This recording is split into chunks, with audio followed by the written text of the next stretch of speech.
I always forget how loud that is. I apologize. My bad. I'm like, oh yeah, that needs to be the volume needs to be brought down on that little intro drop. What's happening, guys? How's everybody doing? What's going on? Everybody out there? Who's out there? Anybody? It's Labor Day. We should all be partying. What are you doing? Nobody? Not really much out here. We got, All right. And we got, of course, Mr. Eric. Nobody else. It's gonna be a quiet stream, it seems. Oh man, where am I at here?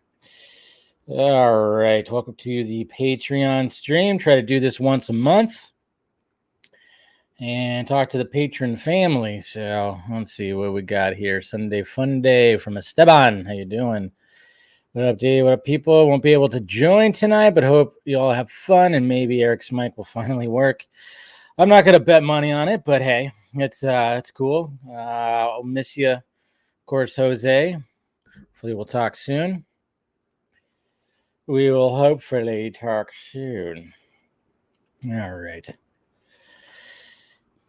Let's see here. Okay, I'm just pulling up some things here.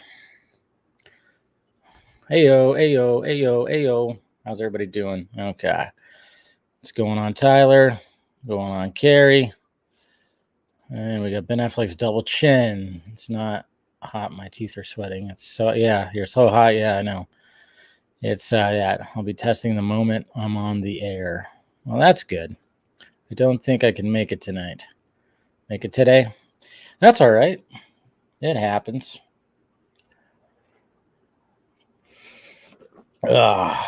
Let's see here. Sorry. Doing some business, some little bit of business stuff here. Just making sure I got all this ready to go. Or is it? I'll pull this up. Let's see. Is that? Yeah.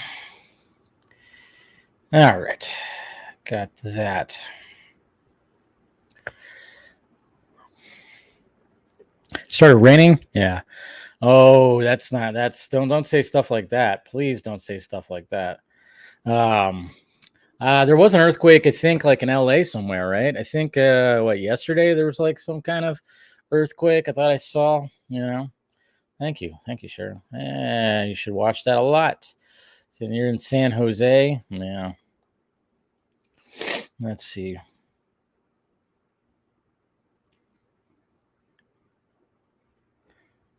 Boo do do do do do do. Boo do do do do. Boo do do do do. Boo do do do do do do. Do do do. Sorry, I got that stuff in my head. What's going on, Tony? What's happening, Tony? All right. Sorry, I'm not talking a lot. I was just reading something real quick. But let's get to it. Let me go ahead and if you guys are new to the Patreon stream, basically, when it comes to the supporters on the Patreon, I thought, all right, one of the I guess you could say perks is, hey, once a month we come on here and just bullshit with me. Bullshit with me for a little bit, and all be good. So if you want to join the Patreon and be in the two top tiers. If you're in one of those, you'll get a link, which I'm about to send over right now.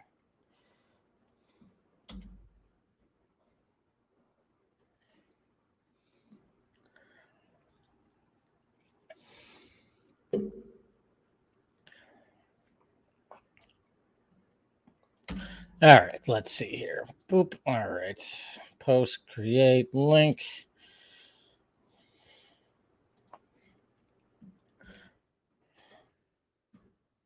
Patreon link. Patreon stream link, I should say.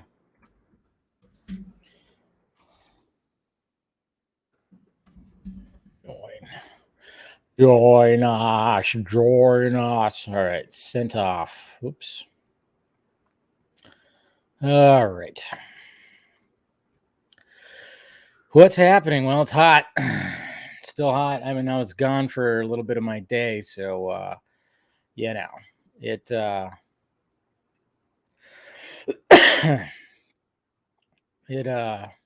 got really hot in here. I was gone for probably about 3 hours, and when I got back home, it was 88 degrees in my house. Like, Jesus Christ, man. This heat. We got like another week of this heat. So I don't know how much longer it's going to last.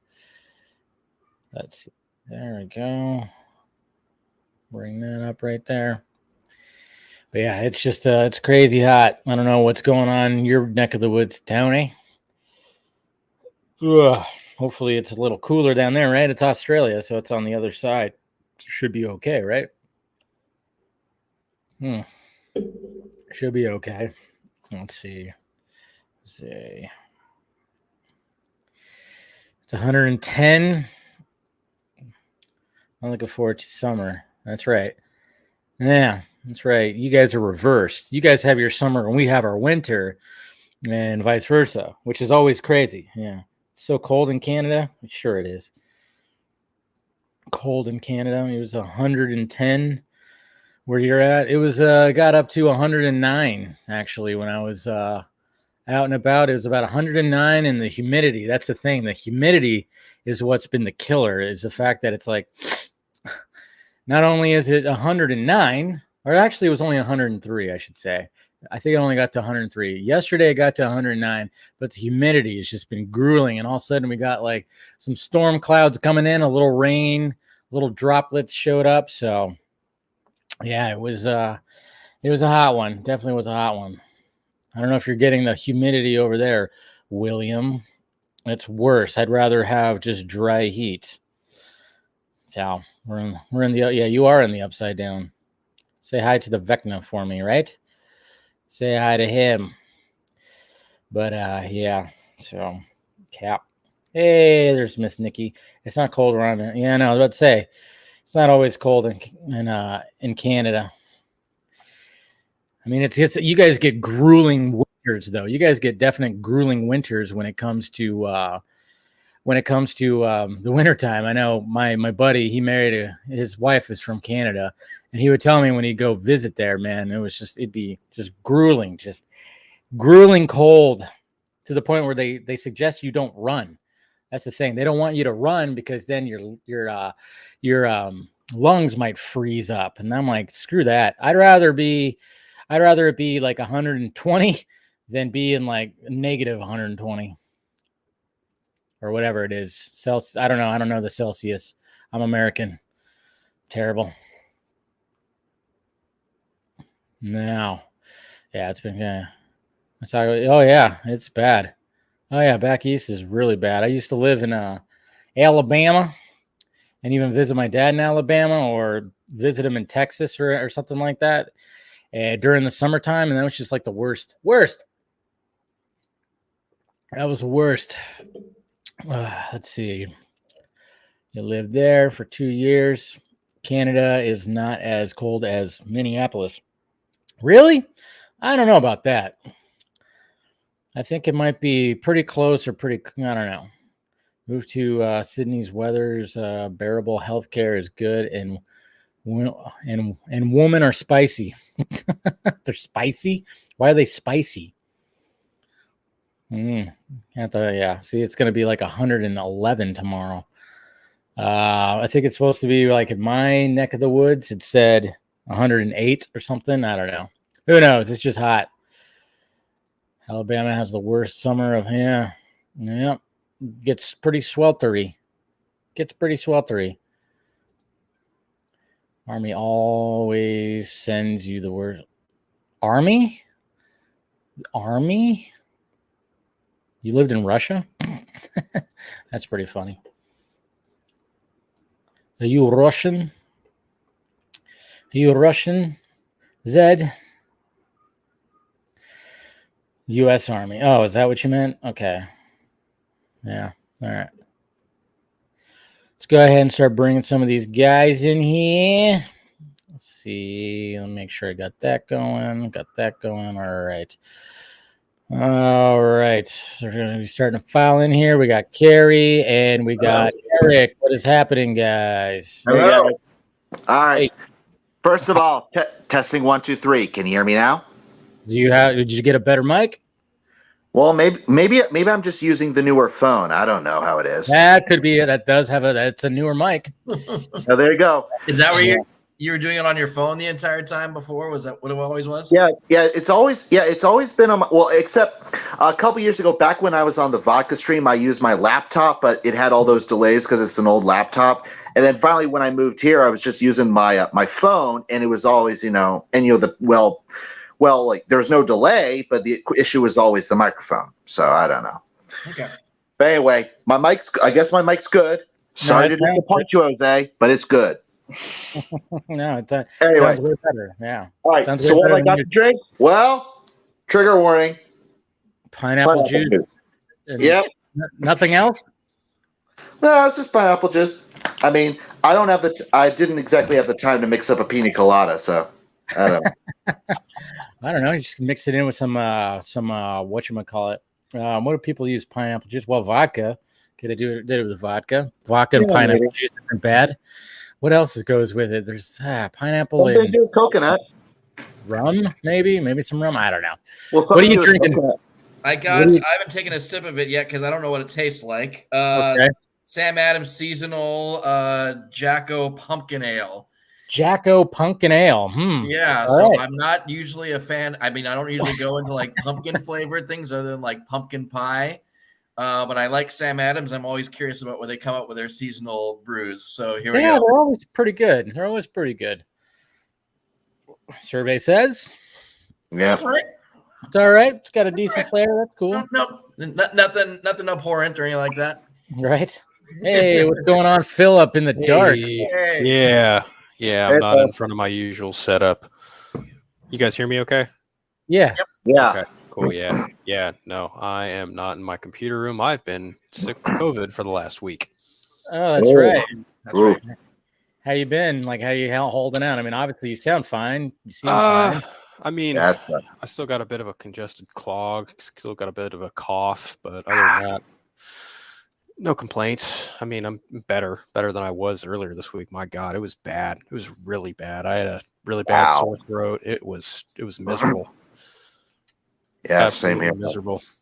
Yeah, because like last year, like last year, it was around March was when I got it, and yeah, it was no fun at all. I mean, yes, I got a couple weeks off from work, but you'd rather, no one wants to be sick with a terrible virus and celebrate that. No, fuck that.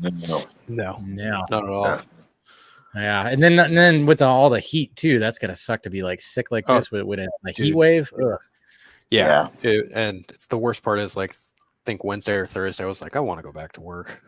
Yeah, I'm sure. When do you get to go back? I still tested positive this morning, so I'm kind of hoping to hopefully go back Tuesday. We'll see. Yeah, well, regardless, I'm still trying to push you on. Hey, when are you going to send in that application recording, Phil? Like I just said, I had a sore throat for the last week. Well, I don't know. You certainly sound good now, though. I'll say that, or at least maybe because I would totally lie about having a death-defying virus for sure. Well, I know. I'm just saying it's good now, so I'm just looking forward to it. But you know how I'm reminded of that episode of Friends where you know how it was that running gag that what's her name? The goofy one.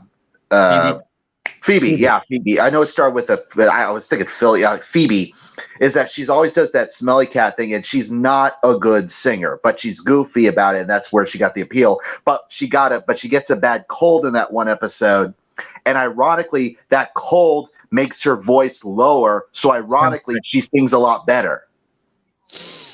Yeah, there's something weird about like when you get a sore throat, and like unless you probably already have a naturally deep voice, it like deepens it somewhat. Yeah. Phil's already got a good, radio voice. So, it'll drop it down. It'll drop it down like, when you have like something congestion or something going on. Yeah, it'll drop it down a little bit. Yeah. But you could use it to your advantage. But then, trying to do voice work when you have a sore throat, that's got to be a pain in the ass. Yeah, it is not. Yeah, I can tell you right now, like as someone who's had sore throats on a constant basis, like my throat is like, it's a miracle when it's not dry. I'll put it that way. Because like oftentimes you'll find myself, clearing my throat or like coughing or whatever, but I don't know. I have the dry throat in the morning, like almost all the time, especially if I have to get up early. Like early, I don't know what it is. Like, and it's California, like just waking up, like when I get up early in the morning, like a dry cough is almost the first thing. So I gotta like take a few swigs of water or take like a Hallows or something like that before I jump in the shower in order to like not like feel like I'm coughing a lung out. But then after I'm up and moving and get a little something to drink or something to eat, I'm like fine. Yeah, I'm always one of those too that I wake up, dry throat, blah blah blah. Yeah. It's just no matter what, especially when it's warm. Yeah, you just feel like that. But anyways, so how you guys doing? How's your week? How's being fans of stuff? What you watching? I just watched House of Dragons episode 3 earlier this evening. That was awesome. Good episode. Yeah. Good episode. Yeah. Rings of Power, I can say, is awesome as well. Mm-hmm. Well, that's good. Let's hope that George R. R. Martin gets around to actually finishing this franchise. Is that what he needs to finish his books for sure that are part of the main. So are they just kind of rushing into it? Like he doesn't have his books, the story's done, but they're like, we're going, buddy. So I think what's going on with this one is he wrote it's kind of the history of the Targaryen family, like the Fire and Blood or something like that, I think is what it's called. So he basically wrote a separate thing that they're now not separate, but it's like prehistory to the Game of Thrones main storyline. Yeah. And then that's what they're adapting for the show. But I mean, so I think that is like a standalone piece in terms of his writing. The thing he hadn't finished up with is his last 2 books that are supposed to be part of the Song of Ice and Fire series, which is what Game of Thrones was all based on in the first place. So. And by the way, like if him whining about how the show ended, I'm like, dude, it's your own damn fault. This show, I mean, that's the thing. Like when they started the show, when the first season launched, Martin probably felt like, oh, I got some time because he was at least like 4 or 5 books into the series and the writing, so like he probably figured like he could finish writing the book before the show caught up with him. But then the show just kept moving forward, and he just kept falling behind and procrastinating. I don't know if he got involved in other things or. If he just kind of lost focus in terms of how to handle the story or what it was, but basically the show caught up with him and surpassed him, and the show was like, well, we know the basics of how George is planning on ending his series, even if like he's going to get at it from a different route. So they just decided, well, we can't stop making the show to wait for George to write the book. So they just made a decision to go with it that way. I mean, like, much as people like to complain about Danny, going dark. I mean, people have pointed out, if you pay attention to her arc, there is setup for her going dark. Like the regular, oftentimes where she threatens. Spoil it for Dave, Eric. Yeah, where she's like, if you piss me off, I will destroy you. She does say things like that throughout the show. So, yeah. Okay. I need to eventually get into the world. Hey Dave, here's my little bit of it. Okay, here's a couple of thoughts, because I was thinking about this earlier today, because it's like, how do we convince Dave to jump on not only Game of Thrones but House of Dragon? So I mean, okay, so here's the first part. Even in Big Bang Theory, there's a moment where like Penny talks about how she's gotten into Game of Thrones, and all the other guys are like, "Wait, you love the show?" Because they're like, that's the thing that nerds are always into. And they're like, why? She's like, it's got dragons and people doing it. Yeah. I know. That's a good. That's like told me right there. I was just going to say, like, what's not to get into? Dragons and titties, man. There's really nothing more to it. That'd be a good bar for. And the thing is, too, if you jumped in it this way, like if you jumped in with the first now 3 episodes of House of Dragon, you're going in without any kind of preconceived notions of what it is. And it's a prequel series, right? Yeah. Okay. Yeah, so I could actually do that, and then eventually get to okay. Yeah. If you start watching House of Dragon, and then jump into the main Game of Thrones show, it might like give you like a completely different angle on things. So, and the other thing too is it doesn't. If you're someone who's just not a fan of like the I'll just say the Tolkien style fantasy, or that kind of thing doesn't suck you in. There's enough other things, like there's all the political intrigue that goes on, like to the degree where it's similar to like, I mean, I think when they pitched it, they were kind of like, they made it like said it's like basically The Sopranos but set like in a medieval era.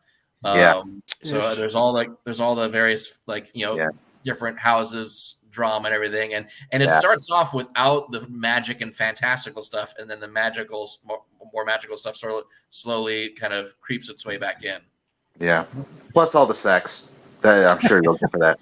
But there's all sorts of twists. Like it plays with a very conventional like 3-act structure in terms of like what you expect of like the heroes. Like there's throughout the series, it kind of puts a question mark of who's a hero and who's not. Like, and it's like some characters are very clear, like upright people, but then like there's other people who you think, oh, they're just horrible people, and then they sort of have a redemptive story arc to some degree over the course of the show. It makes you question like motives of certain characters. And even in reading the books, like there's a lot of times where you're not sure which character's perspective you're supposed to trust, like because they're going to have their angle and how they view things, and then there's going to be another character who has a completely different version of the same series of events, different understanding of it. So because Martin writes it in point of view perspective, so he writes it from individual characters rather than like a third person narrator. So omniscient. Yeah. So the fact that you have unreliable narrator perspective all throughout the show and throughout the book series too. So that is always keeping things interesting. Like they'll mention a character from like some of the events that took place that led up to, like it's kind of the backstory for the show. And in the first couple of seasons, you think this person they're talking about was a complete and utter villain, but then like you start hearing other characters talk about this person in the backstory. They're like, oh, actually he was a more upright person, and like it was only that one guy who hated him. Yeah. And if I may, Dave, I mean, you're into Dune, right? Dune. Dune. And actually, I've been talking with some guys. Like I've been doing like a book club with some guys, some folks, and we were getting into Dune. And Dune really is, on the one hand, it was taking inspiration from Lord of the Rings, and on the other hand, it was almost a prelude to Game of Thrones, because there's some politics involved with the different houses fighting each other. But on the other hand, obviously there's that grand epic, mythology, sense of mythology and prophecies and so on. So basically, if you love Dune, you can see value in both in Lord of the Rings and in Game of Thrones. Yeah, think of it more like Braveheart, but with a little bit of sorcery in it. Yeah. No, I mean, like, it's not like I haven't watched the Lord of the Rings movies, or I've watched the movies. I just never rewatched them over and over and over again. You know, it's never like, okay, I watched them. They're good. I could see what the hype's about, but I'm not. It's just the fantasy lure has never been something that just brings me in. And when it comes to even like Game of Thrones, I'm like, all right, yeah, eventually I'm going to have to get into this, because usually what ends up happening is like I hold off, and then all of a sudden it's just, you watch a first episode or a first movie, you go, all right, I'm in. And then you just, and I know I'll enjoy it, and it'll be something that, you know, that I'll be like, why did I wait so long? And blah, blah, blah. I'll start saying all that stuff, but it's just, I never jump right in it, because there's always something else that I want to watch first.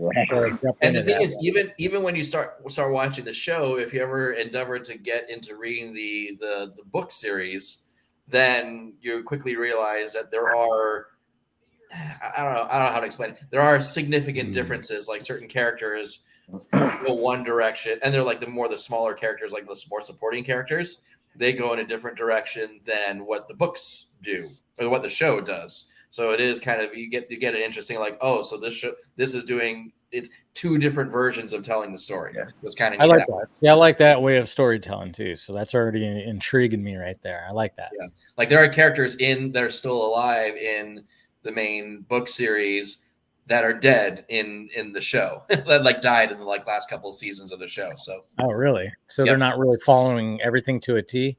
Yeah, they don't follow everything to a T in Game of Thrones. And it makes it on the title. Like the show is called Game of Thrones, right? And they make a point to let you know that not one single person is going to be on the throne for very long until the very end of the series. So, I mean, it makes. Yeah, I mean, I remember when I remember everybody was always, anytime it was Game of Thrones night, it's like that night, everybody's like place your bets and shit like that.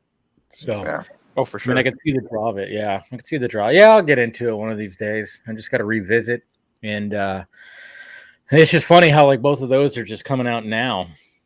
You know, it's like, wait a minute. For a minute there, I was like, wait, they're both coming out at the same time? Holy shit. I mean, September is just kind of a lot of stuff coming out in September when it comes to TV for sure. So yeah. Well, I'm personally looking at the She-Hulk show. I'm certainly I'm liking it. Been watching it. I'm up to date. Yeah. It's one of those where I said it on the Vox stream. I'm like, I'm enjoying it, but yeah, there's moments where I go, oh my god. But honestly, look, I mean, all that stuff that we cringe at with She-Hulk, it's what we come to expect from Marvel nowadays. Ever since Ragnarok. Yeah. I mean, I thought while I was watching the most recent episode, I legit thought Megan Thee Stallion was a fictional person. I was just like, and then it comes to the end credits. I'm like, wait, she's real? Oh yeah, what? Yeah. So sure. Like, so that one was definitely like weird for me. I don't know, like, yeah, I don't know. I'm actually surprised. I honestly thought going into this season, or the series, it was going to be full blown The Office and Parks and Rec. Like that's fully what I expected, and it's actually holding itself back from that quite a bit. So like the whole like she's defending, you know, super people, I guess you could say, like she's going to be doing that, and of course we got the Abomination, Tim Roth, love Tim Roth. Yep. You know, so I'm liking all that part of everything. Wong is another secret weapon of the MCU. And I love Wong. Yeah, so I enjoyed this last episode, but I turned it off before that mid-credit scene because it was all over my freaking timeline that day. So I was like, I don't need to see her twerking. I've seen so many different people either complaining about it or defending about it. It's and I'm much like, ado about nothing. It really is. Yeah, I know. I mean, honestly, people are getting uptight about it. I'm kind of like, it has nothing to do with the plot line. It doesn't affect the story or the character or anything like that at all. It's literally a throw. I mean, the show is designed to be a comedy in the first place. Yeah. So it's a throwaway moment that has no bearing on anything else, really. Honestly, I think the weakest point of the show in its entirety is all the CGI. A lot of the CGI really kind of weighs it down a little bit. But then again, that's kind of comes with the territory of doing a show about a giant green female lawyer. So And I gotta say this. I mean, like, and to all the folks on my side of the aisle, they're going, whoa! I mean, it's like, okay, first of all, with all due respect, Ben Shapiro, like, just pay attention to the actual scene, because like people were pointing to the scene where she goes on that rant to Bruce about all the stuff she's had to go through, and people are like, well, excuse me, all the stuff that Bruce has had to go through is a lot worse. Yes, they know. That's the point. You look at how Bruce is reacting when she's going on her tirade, and he's got this tired, smile on his face, and he's nodding along. He's like, whatever, honey. Sweetheart, I didn't interpret that at all. I interpreted him as going like, "Oh, I didn't think of it that way." Yeah, that's how I completely misread his reaction. Either way, I liked what she said in that point, so I was like, "Yeah," I mean, like, because I don't think about what women have to deal with as far as being, called, or like if they're male colleagues downplay their capability or something like that. I don't think about that kind of stuff. But still, like either way, I mean, egalitarian, and women should have the equal opportunities and everything like that. When they feel like they're not being given that just because for whatever reason, So well, I mean, she was the Supergirl show was way more heavy-handed on all that stuff, anyway. So, but I mean, like she was raving about Captain America's butt, and then now we got to see her move her butt. I mean, hey, all right. And I will say this: either way. Every time, like everything that people points to, or that people will point to in the show is like woke. And I was like, guys, pay attention, because a little bit later on in the show, whenever she raises up something that we would point to as woke, she grows. She grows over the course of the show, and she's realizing, hey, maybe I was looking at it from the wrong perspective. Maybe I was oversimplifying things. And she goes through it. She gets more self-confident in herself. She learns how to overcome all this stuff that she's going on about. Exactly. But other than that, I mean, I'm looking forward to seeing Matt Murdock. I'm looking forward to being disappointed of what they're not being the Matt Murdock that we saw over at Netflix. It'll be obviously lighter, but regardless, still looking forward to seeing him. And we got Tenacious Bitch and William right here. What's going on, guys? What's going on, dude? William, you're so far back. Yeah, I got a different setup. I just got done doing our live stream at Game of Thrones, so I just brought everything back up and set it up. So you got your Roku on, I can see. Game of Thrones, not House of Dragon? House of Dragon, yeah. Game of Thrones, House of Dragon. We did a live stream, and I did one afterwards, and I came back upstairs after we were done. So got reset up like that. So, yeah, just testing out new stuff. And Jacob, you got a haircut, so you're feeling a lot. Did. Look at that. Nice. Yeah, you're talking about hot weather. That's having long hair and that's yes. Really, I had to cut it finally. Shit. Cool off. Yeah. Summer needs to end, that's for sure. That's well, supposedly from the weather report I see, it's supposed to cool down after next weekend. So hopefully. Hopefully. Awesome. It's going to be in the anything's going to be better than in the hundreds now. Well, for us, it's going to be like in the 90s and hopefully 80s. Dude, 90s is like winter for me. I would love the 90s right now. We got heavy rain yesterday for the first half of the day. Was it humid? Was it all humid and stuff? Huh? Was it all humid and everything too? Not really, no. To be honest, it was more humid the first few weeks of me being out here, and then it's calmed down quite a bit. There's a tiny bit of it, but not a lot. Well, what state are you in, Terry? What state are you in, Terry? I'm in Ohio. Oh, okay, yeah. Because if you want to talk about humidity after the rain, I mean, geez, Florida is like, look, you all want to talk about humidity, come to Florida for a little bit. Yeah, I'm good. Did it. Been there, done that, all over that whole state. And well. You want to visit Florida? I've never been. I want to go to beaches. Where do you go? Yeah. Go there to visit. Not during. Well, go during the spring, maybe. Yeah. Don't go during the summer. Don't go through the summer. Don't go through the fall either. Yeah, because like what makes it worth it to live in Florida? One of the main things to live in Florida, if that makes it worth it, is annual passes to Disney, pretty much. That's it. That's all. Or SeaWorld or Universal Orlando. So you got attractions. You got attractions. It's called tourism. You can be a tourist and fly to those places if you want. Yeah, a year, but no. But if you have the annual passes, which you're allowed if you're Floridian, then you can come. You can be a tourist for a whole darn year, as opposed to having to get that Disneyland and Universal around him if he wants to. You know what Florida also has? Alligators. You know what I don't Yeah, like? they have a lot of alligators. And they roam I the don't like streets. alligators, They roam so the I'm never streets. going to Florida. Oh yeah, On the golf courses. I'm sure you guys.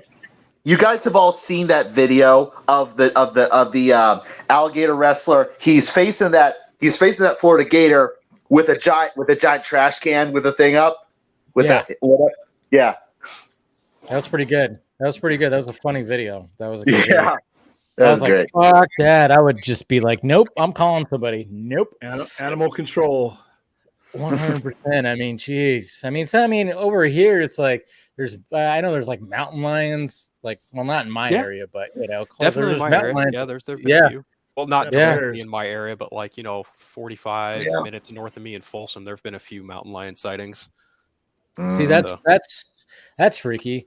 I remember seeing a video where some dude was just riding a bike through a trail, and a mountain lion just started approaching him, and he just was like, I think he had a gun on him. He had like a rifle or something, I don't know, at least, but he was just trying to like scare it away, like, get out of here, go. And it was just like hissing at him, and then he finally I think he fired a shot like in his direction, and then it just took off. But that's wild.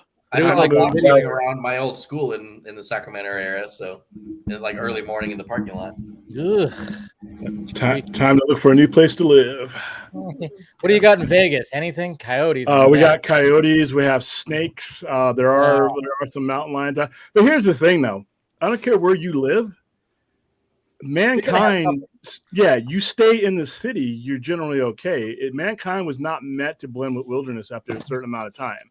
And all the people that get attacked by animals and stuff, if you get attacked by an animal, that means you were too close. Yeah. We are bred to be city folks. We are bred to live amongst the concrete jungles. We evolved away from the animals and gave that back to them. So it was not meant for a second marriage. All right. I moved to here at almost the right time, because it was either like a few months ago or maybe it could have been last summer. But like, when you step outside my door, especially in the evening time, you can hear like all the cicadas in the trees. And when it's humid, that's which is kind of like, honestly, it's kind of like a mystifying, hypnotic sound that's kind of neat. To be honest, I wish I had a drone with raid. But then, like, I was told like, there was I don't know if it was just during the summer or if it was last year, but like we're like every 17 years or something like that, like all the cicadas like emerge and they're like fly. It's like almost like the apocalypse where they're flying around. You have to like swat them around, like, use a tennis racket to like get them out of your way or something like that. Yeah. Bugs. Well, you have cicadas. You have cicadas in Florida. It's the love bugs that are hell. Yeah. The hell's that? And you know what? They're not even native to Florida. The whole reason they're here is because the scientists over with the Florida Gators, the guys who gave us Gatorade, so I'll give them credit there, but they got it into their heads that love bugs eat mosquitoes. So let's bring them over here to finish off the mosquitoes. And they came over, they don't eat the mosquitoes. What they do is they breed and breed and breed, and they basically mess up the fronts of our cars, but they don't eat the mosquitoes. Yeah. Thanks a lot. The animal kingdom, my God. But yeah, you're right. It's like, in order for we're bred to be like in cities and shit like that, but then we have to deal with miserable people. People camp and they hunt and they go out into the stuff. I'm like, I don't camp. I camped for years. It was government mandated, and I swore as soon as I was done, I was never going to camp again. I don't hunt. My relationship with food begins with it's on my menu or on my plate. That's it. The supermarket. Yeah, see, I mean, don't fish? You don't fish? No. Nope. I fish at the commissary. When it's frozen, and I can pick one out.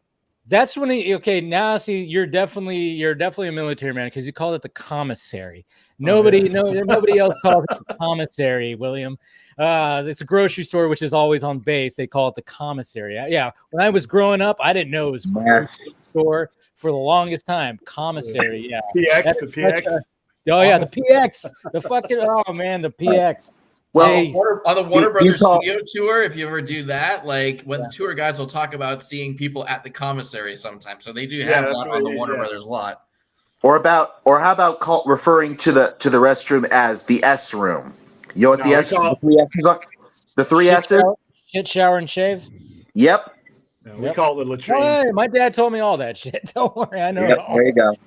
Yeah. I never heard Ezra until now, though. That was my dad. The 3 S's: shit, shower, and shave. Yeah. That was part of his. But yeah, that was just when you said commissary, I was like, holy crap, I haven't heard that. I grew up, like I said, I grew up shout every Saturday morning, man. That's where that was like the highlight of our week, was going to that in the PX. But you grow up on the Air Force Base, that's what you have. Walmart was nothing to us. I didn't go to a Walmart until I was an adult. Say we just never did. No, but what was I gonna? I was gonna veer off into something else. Oh yeah, I know. Like, well, yeah, bugs too. I'm having like a water beetle situation in my kitchen. They're like, they just kind of came from somewhere. Now it's like crap. I don't know what the hell. I didn't even know what they were. I thought they were little roaches. No, they're little freaking water beetles. Water beetles. That's why they're just like in my sink. They just like chill in the sink. I'm like, why are they in the sink? Oh, they want water. Oh, here's some water for you, and I just flush them down the drain. Good luck. Yep. Dicks. I don't know. I'm one of those people where, like, if a spider gets into my apartment, I kill it. Like, I don't have. Like, I just. I'm not. I've known people who are living like, try to scoop it up with a piece of paper and put it outside. I'm like, no, you came into my house. Like, you're done. Oh, yeah, it's just like reverse it. If that spider was, and I'm gonna have a nightmare tonight thinking about this, but if that spider was big, would it do that to you? No. No, it would fucking eat you. It would totally just kill you. Actually, no. A spider would not eat anything like that, because we have bones, and remember, their digestive systems, they have to liquefy their food. That's why they eat insects. Even if a spider was 50 William, feet you had tall, to say that. You had to get that detail. Liquefy their food. A spider could be 1,000 feet tall, and it would still have the same digestive system. So it wouldn't bother me. I just kind of hope for radioactive Going back to the Lord of the Rings, we all saw Shelob and her stick, Frodo and everything. So that's false magic and mythical nonsense. Speaking of big spiders, enough. Okay, Eric, you made me jump right now. Jesus Christ. That made you jump? That looks a little bit. I just kind of went, like, when I looked over and I saw it, I was like, oh shit, yeah, oh yeah. I'm definitely afraid of spiders, so that's not killing me at all. That's weird. I got the spell last year for Halloween, so I don't know. Yeah, just like the first glimpse made me do that. I'm like, oh, Jesus Christ. No, I knew I was good. I had to do it. I had to do it. Furry ones. It's the big furry ones. That's the thing. Yeah, it's funny. It's the big furry ones are the least lethal ones. It's exactly, but they look so. I hate Black widows don't really freak me out. Black widows don't really freak me out. Tarantulas freak me out like a motherfucker. And tarantulas are the most docile thing. Yeah, and they don't do anything. People have them as pets for some reason. Yeah. Why? You weirdos. Jeez. Yeah, but they will motion like he will stretch out his hands. Is like, don't piss me off. Hey, back off. That's to scare away birds. That's to scare away birds. Yeah. But I will say this. Yeah, I will say this. When it comes to like bugs that just scare me or piss me off, I'll say wasps. Like, I don't want to be anywhere near them. I'm sorry. Yep. No, because like one time a waspy, I was trying to swat away a wasp nest and all that. One of them like got on my lip and like stung my lip and all that, and it was like inflated for the week. You got lucky, son. You should have just ran. You shouldn't have been swatting. You should have just ran. Dude, I know, but everything is like, no, I'm gonna spray him down like hell. But my brother told me My brother told me this story of a stunt he pulled when he was in high school, or like his friends, like maybe his junior high, but they tried to talk him into it. And I don't remember if it was bees or wasps, but like, how sometimes they'll hover over a trash can and things like that. Yep. Yeah. So like his friends were like, hey, go do this. And so they would like try to reach and grab one in their hand and like shake their hand and then like throw it and watch the wasp go like fly as if it's dizzy. Yeah. And my brother tried doing it and like he did the same thing and threw it. He's like, it's still there. Yeah. But I will say this, like, be very careful, like beware of wasps if you've got fig trees around there, because here's the funny thing. There's a symbiotic relationship between the two of them, like, because you know how like bees and other like things, they will go to flowers and drink from them. The wasp will hover around fig trees and will drink around their flowers. But here's the thing: when a wasp dies, the fig tree will eat them, swallow them up, and they will use that energy to make the figs. Wow, that's weird. Yeah, creepy. Yeah, it's funny because when I heard that like a few months ago, I was like, "What? Really? Okay, wasps do have a purpose on this earth other than being evil. How about it?" Well, everything has a purpose, but not Yeah. my house. God damn it! Get out of my house. So, Exactly. but I didn't know that like a fig tree. So a fig tree is essentially like a big Venus flytrap, but they're partial to wasps. That is weird, man. Man, I didn't even know that. Yeah. Yeah, learned something tonight. But Yeah. anyway, so That's for sure. let's talk about some Warner Brothers Discovery shit. How we feeling, huh? Oh, Feeling Well, good? We're all why? doing great. Well, I'll say Honestly, that. that's not sarcasm. I'm feeling as optimistic as I Okay. Let's have William start. Let's have William start. So you're feeling you're feeling good. So why are you feeling good about because it? there's a plan in place. The motives behind the decision making are sound. Yeah. The prioritization is where it should be, and it hasn't been for 9 years now. Yeah. You don't get the feeling that stupid shit like Super Twins and things that could be good are going to happen out of place. They would rather move things around and take the questioning and the beating over rescheduling things and extending things than release things that shouldn't be released. Like I'm going to give you a perfect example. I liked the Suicide Squad. I thought it was a fine movie, but it should have never been made, and it should have never happened when it happened. That movie being released at a totally different time, supported by a whole lot of other things, would have been a knockout movie. So they seem to have a different genesis in their thinking about how they want to do things. And the best thing is they don't give a fuck about what fans think right now, and that's important. At this point in their juncture of what they're doing, they cannot give a rat's ass about fanboy logic. All right, they have to do what they need to do. So I'm optimistic. There's grown people in the room now, and they're shutting out the non-grown people. Exactly. I'm just ready for. I take this line. I appreciate your optimism, and I'm mostly there, William. But I'm also sort of along the lines of like, I just don't. I've kept this line of thinking for a while. Nothing is official until it's official. That's fair. That's fair. Cavill is not back until there's a press release or until he shows up in a scene somewhere. Like in a Black Adam post-credit scene. So like you can have all the rumor mill and speculation. You can have all the talks and negotiation, and I'm sure like Dave, the people that you're in contact with know more things than like all the rest of us. But even if they know things, like things could change like the very next day.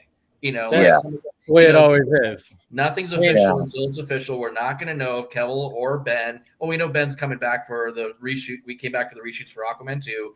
He was a part of the Flash. If they're, they got time to retool whatever they want to in the Flash film, and if they want to add more Ben, they could do that. If they wanted to add Henry, and they could do that. They could do a whole number of things. I don't know. It seems like that they are trying to put the focus back on the Trinity, really, and put the back on Superman, Batman, and Wonder Woman, and try to get back to like what made us all invested in these characters and in these versions of these characters. And you have to start with these cast members. I mean, like, I know I've said it before in some capacity or another. Like, you don't automatically get in. It takes, even for a fan, it takes time to get reinvested in a new version of a character played by a new actor.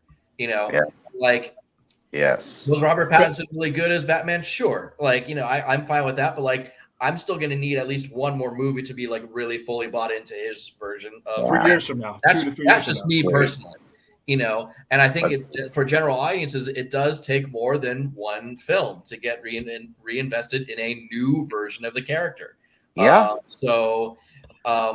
Warner Brothers under the previous regime never got there with Henry Cavill. They never got there with Ben Affleck. And they kept on second guessing themselves all along the way, thinking, just because it's the popular character, it's going to make $1 billion. No, that's not how things work, and it's whereas, I'll just use Marvel, like, Fox made sure they had access to Hugh Jackman as much as possible.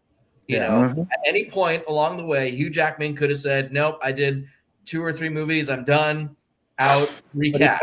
For about 2 decades. And then they would have had to, then they would have really had to figure out how to rejigger and restart things. So they got lucky with Hugh Jackman for sure. But, I think Marvel, there's a whole reason why they're not recasting Black Panther, because like people were invested in Chadwick Boseman's version. That's a mistake. That's a mistake. I agree, but I think that's their logic. Yeah. I think that's we all one of the few mistakes that they've made in a long time. But there's another thing that DC doesn't have, and this is where reboots fail. Most reboots fail, by the way. People don't realize that most reboots fail because there's a reason why you're rebooting anyway, because you have poor decision making. But you have, in order to start again, what you worked on had to have credibility to begin with. They don't have enough credibility to reach at this point. They don't. People don't trust them. As like I said, why? It's like basically, I kept giving you money. You ran away with that money. You left, and you came back and said, "You know what? I didn't do shit with your money, but can you give me $20 more?" And how many times are you going to keep doing it? It's exhausting. They don't have the credibility to start with a new Superman. They don't have the credibility to start with a, and with the standalone movies, like I said, they're great. That's fun. That ain't the money that these guys were buying this company to make. Standalone money is not gonna do it. And that's why that's why we keep saying it's like, you get Ben Affleck and Henry Cavill on board, you fucking do a team up, you do a Trinity, do something where it's like you don't have to have the full Justice League, but if you can get Batman and Superman in a movie again where they're not fighting, they're full on team up. Yeah. World's finest. I know, obviously they probably wouldn't use that term. Maybe they would. I don't know. They own it. Why not? I know. And when you announce that you've locked them in for multiple films. You have a 6-picture deal or something like that. Like just call it Batman Superman, and then underneath World's Finest. Like a parallel to Batman v Superman, but without the V. Dave, I asked you this question, and I love the answer that people gave the other night, by the way. Why am I rethinking a storyline, A, that was never ended, and B, makes it so that you don't have to scrap and scuttle a lot of these things that they're talking about? And that's a problem with credibility. When you don't end something, nobody gives a shit about what you're about to start. You got to finish something first. You have to prove to people that you can finish things, and not just geeks like me, not just eggheads like myself. The general audience looks at things in a different way. But apathy is the worst thing that you could ever have lingering around your project. And DC rebooting and not finishing the very major story arc that they started, that's a credibility issue. And that's why I always say, don't restore the Snyderverse, resolve the Snyderverse. And from that platform, you go on to whatever the hell you want to do. But I'm never it's a trust issue. Why should I trust you with something new when you never finished the old thing, Yeah, I mean, for proof of that, just look at Sony with Spider-Man.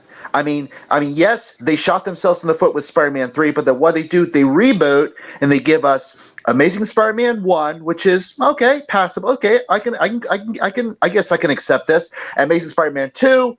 But see, with Spider-Man, they ended the story. Spider-Man 3, as horrible as it was, but I got resolution. It does.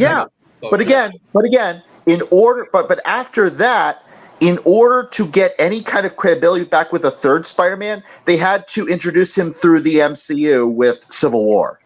Well, not necessarily, because there's no live-action Spider-Man movie that made less than $750 million, as far as I know, even the bad ones. So, but even all those generations of Spider-Man, with the exception of what happened with Amazing Spider-Man, not because it was at a crossroads when they were dealing with another studio, but those storylines, for the most part, the original Spider-Man, 2002 all the way, that storyline was resolved. Even though Spider-Man 3 wasn't that great, it was resolved. It was still resolved, The uniqueness with the Snyder thing is that it's not been resolved, and it's just hanging there.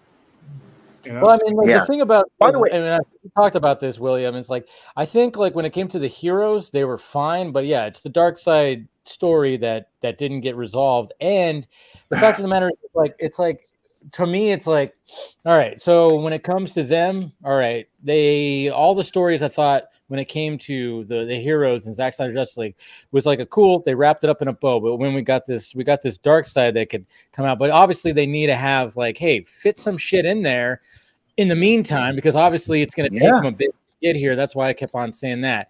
So that's why I kind of pushed resolution on stories when it comes to the heroes. I think, all right, it was fine, but yes, you're right about the dark side story that needs to be all right. I mean, the whole reason I started writing my Man of Steel's sequel script because I thought there were unresolved storylines and from Man of Steel itself that were not picked up on in BVS and Justice League. So that's the bad part about movies, though, is the fact that they're you have just a little amount of time to tell all this stuff, and then of course they've been they've been sitting on fucking Cavill for what, 6 years? I mean, it's 6 years. almost. Yeah. It's just, I had people defending that those executives. I had people telling me for the last year that those executives weren't going to go anywhere and that they've done great work and that they're going to be around. And I'm like, are you serious? Yeah. Looking at you. true that. But before we get started, Doug, what's going on, buddy? Sorry, you're back there for a little bit long. I was like, oh crap. That's all right. Just enjoying the conversation. Yeah, no problem. By the way, Dave, are we allowed to talk about your tea about Cavill on the Patreon page? Which tea? That the negotiations. Oh, negotiations. I guess so. Yeah, I mean, the like, studio the negotiations with Cavill. I mean, there's obviously when it comes to the whole Marvel thing, I mean, that's, as far as I could tell, that's always been like a thing. I mean, Marvel. Why is that? DC I got too. a question. Okay. Why? And I'm seeing people on timelines and whatever I go saying, "Oh my goodness, Marvel's going to sign them away from Warner Brothers." No, they're not. Cro-Magnon. They're not going to sign them away from. The reason they're not going to sign them away for a long time, they're not doing multi-year-long contracts anymore. So there's no way they can pull him back. He can do both. Any of You think he's going to turn down money? Nobody's turning down money. Yeah, and by the way, like, and I love what we were talking about. It's like, no, it's not going to be Hyperion, but there is a good chance that they might do, say, Dr. Doom. And by the way, him being Doom is interesting because Doom always in that, has that thing over, that metal over his face. So you're not going to see his real face. So you're just going to see, and I've actually said this, look, have Henry use his normal British accent as Dr. Doom, and then there's no problem. He doesn't sound like Superman when he's Doom. There you go. They'll figure out something to do with and show his face because Cavill is one of the most handsome men on the planet. He's a I know.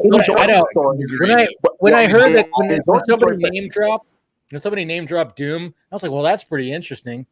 And I was like, well, I like it, but at the same time, I'm like, would he go for that? Because his face is going to get jacked up and he's going to be covered. And he's a handsome devil. Then I thought, that's brilliant, though. Yeah, I'll say this. In his origin story film, give him the mustache. Give him the mustache. That dreadful freaking mustache. Well, and the thing is, if Cavill were to sign, let's just say Dr. Doom does become a reality, it's not like he's going to get his, who knows what Disney could do? They could announce a Doctor Doom Disney Plus series for all I know. But he's not going to be the lead in multiple films. No. But eventually, he'd be a villain appearing in various films. So like he wouldn't be, I don't know. It wouldn't be the same thing as when Chris Evans needed to be available for whenever they needed Captain America. But eventually, he'd be the big baddie of the Avengers right after Kang. I think they're going to go with Kang. Yeah. Why? There's no good Kang, reason why he couldn't be whatever he's going to be in Marvel and be whatever he would be in DC. It's exactly. He can be both. Imaginary characters. Okay. He's playing somebody else. He's not turning down that paycheck. Phil, what were you going to say about that? The thing is about Kang and Dr. Doom is he could be a villain alongside Jonathan Majors. Like Jonathan Majors and Henry Cavill very well could be like the iconic duo that Kang and Dr. Doom are in the comics. They have teamed up a lot, so it wouldn't surprise me to see something like that. See, that was always my question too, because like Secret Wars comes out after Kang Dynasty, right? Right, exactly. So I'm thinking yeah. See, that makes sense now because it's like, yeah, it seems like there should be more than one baddie. It shouldn't just be one baddie that's happening. And sure, Kang's like he's a lot to handle, sure, but see, that makes kind of sense now. And with Fantastic Four coming out also in 2024. So you might be honest. They can announce him as Reed Richards on Tuesday and Superman on Wednesday. Listen, Danny Garcia is not turning down that cheddar, and neither is Henry Cavill. No. All right, and there are people who their whole lives, and they make 6 digits a year, and their job is to schedule and make these things statistically possible. So I don't see any reason why he couldn't play one character. He's going to take all the money. Nobody's going to be like, there's $50 million on the table. I'm only going to take 25. No, I'm taking all 50. Yeah. I'll add to this, William. Even if, I mean, I know people have said if he takes Bond, that means it's it for Superman. But like, look at the time intervals between the Bond movies. There's like 3 to 4 years between each major Bond film. So there's a big time gap. So go back and forth between Bond and then Superman, and he can go back and forth between the two of them. So he won't be a magnet forever. Yeah, I personally prefer him to do like a Man from U.N.C.L.E. a sequel, but then with the lack of Armie Hammer, I don't know how that's going to turn out. That's out. That's out. That is out. As much as I would love to see that, that is now. Armie Hammer's working at a Chick-fil-A now, I think. Something. Yeah, but as for Bond, look, the tradition for casting a Bond is that.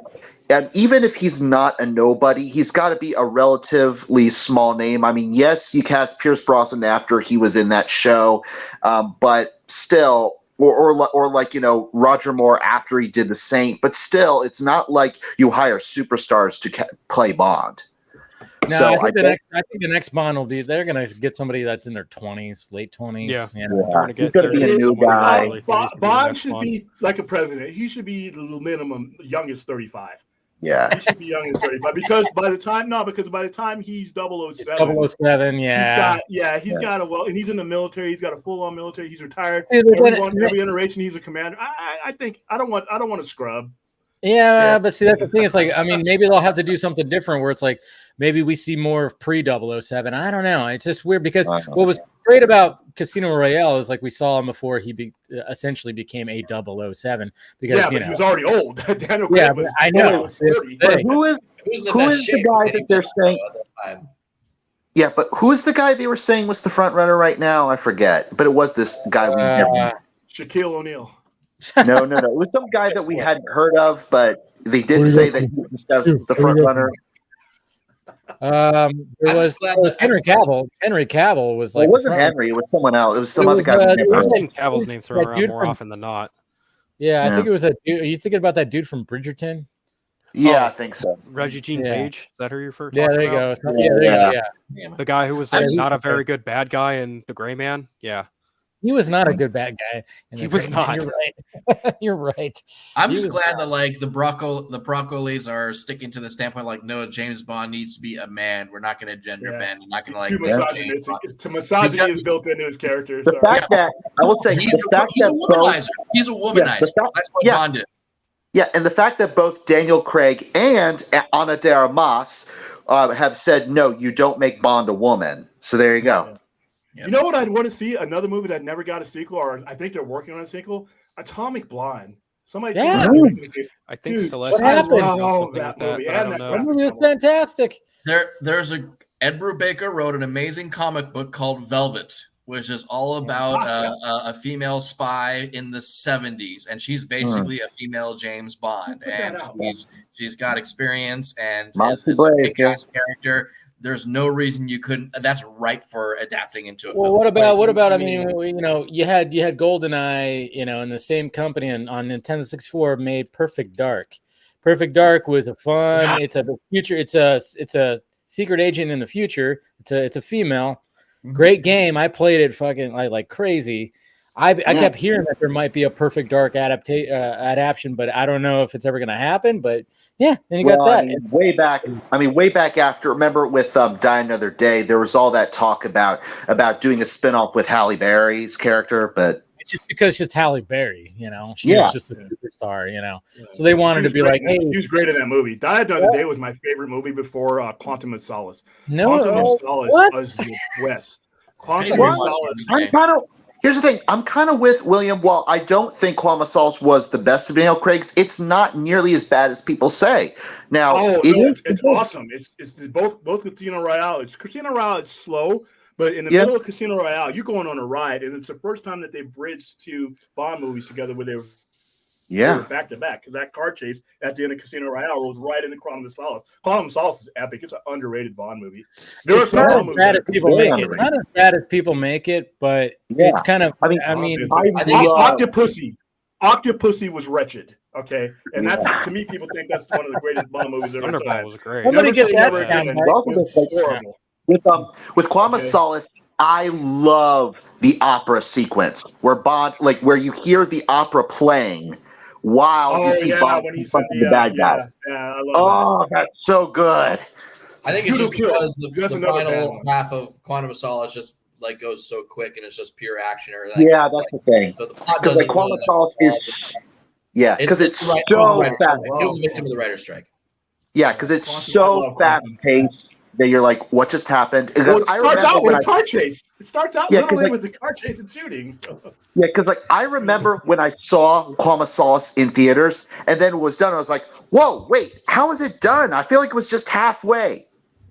Well, all of them were one large, for the most part, story arc, which is before Daniel Craig. They didn't do that.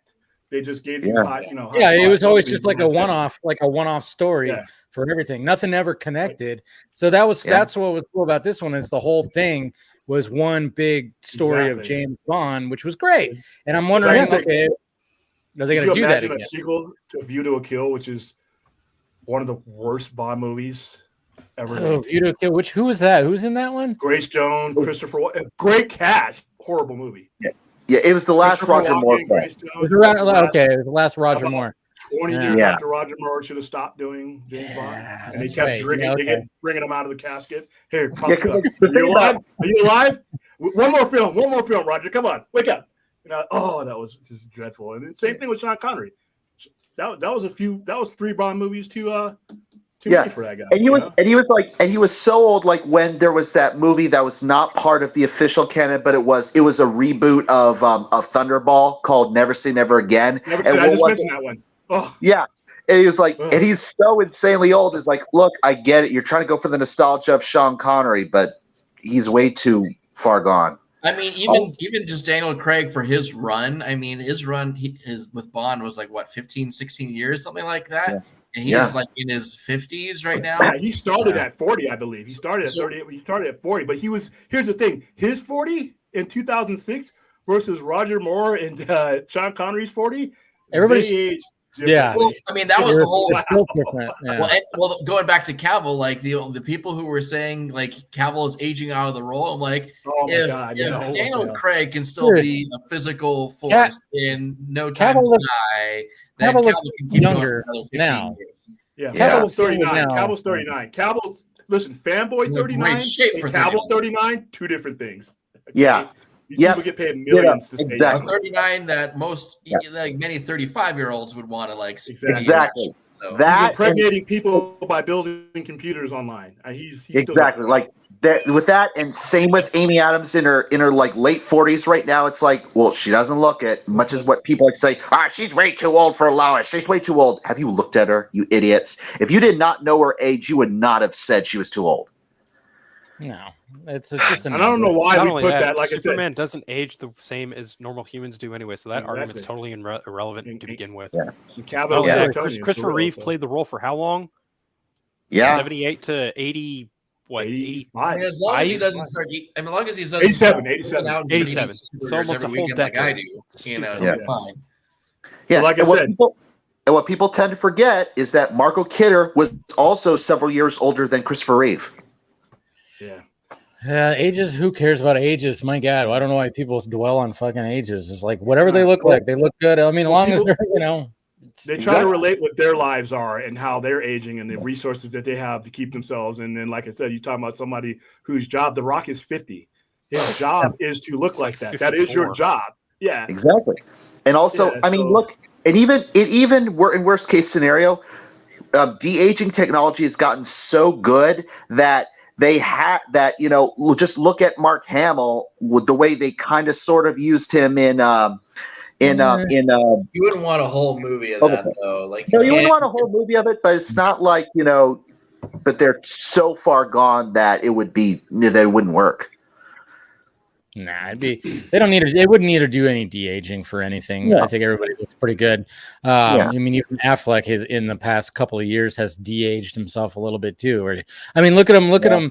Look at at the end of Zack Snyder's Justice League. Obviously, we know that was additional photography. Yeah. He looked fantastic. I mean, he did. Money and hot women will do that for you. Yeah, money and hot women. You're banging hot chicks. When you're jumping from Anna de Armas to J-Lo, you're going to stay young. You got guys who will never get. Jeez. Listen, most of us comic Talk about James Bond. I mean, Now, okay. leaving that aside, there's also Leo DiCaprio and every woman who has to be younger than 25. So, Oh, jeez. That's his own issue, but okay. So here, going to try and circle back to like how we're feeling about everything. As far as, I mean, Ben's going to do what Ben wants to do. Obviously, like no one's going to force him anything. But I really think that Alan Horn being there as a consultant for Warner Brothers is a major reason why, at least I hope, Ben is willing to do more, because Alan Horn is the guy who gave Ben his chance as a director. Like, he came out with, Gone Baby Gone, The Town, Argo, wins an Oscar for Argo. And I mean, going back, I know you guys were talking about the vodka stream about like when Ben was cast as Batman. I was all in on that one because I was like, The Town is halfway towards being a Batman movie. It's a crime drama. Like it could be set in Gotham for all it's worth, Yeah.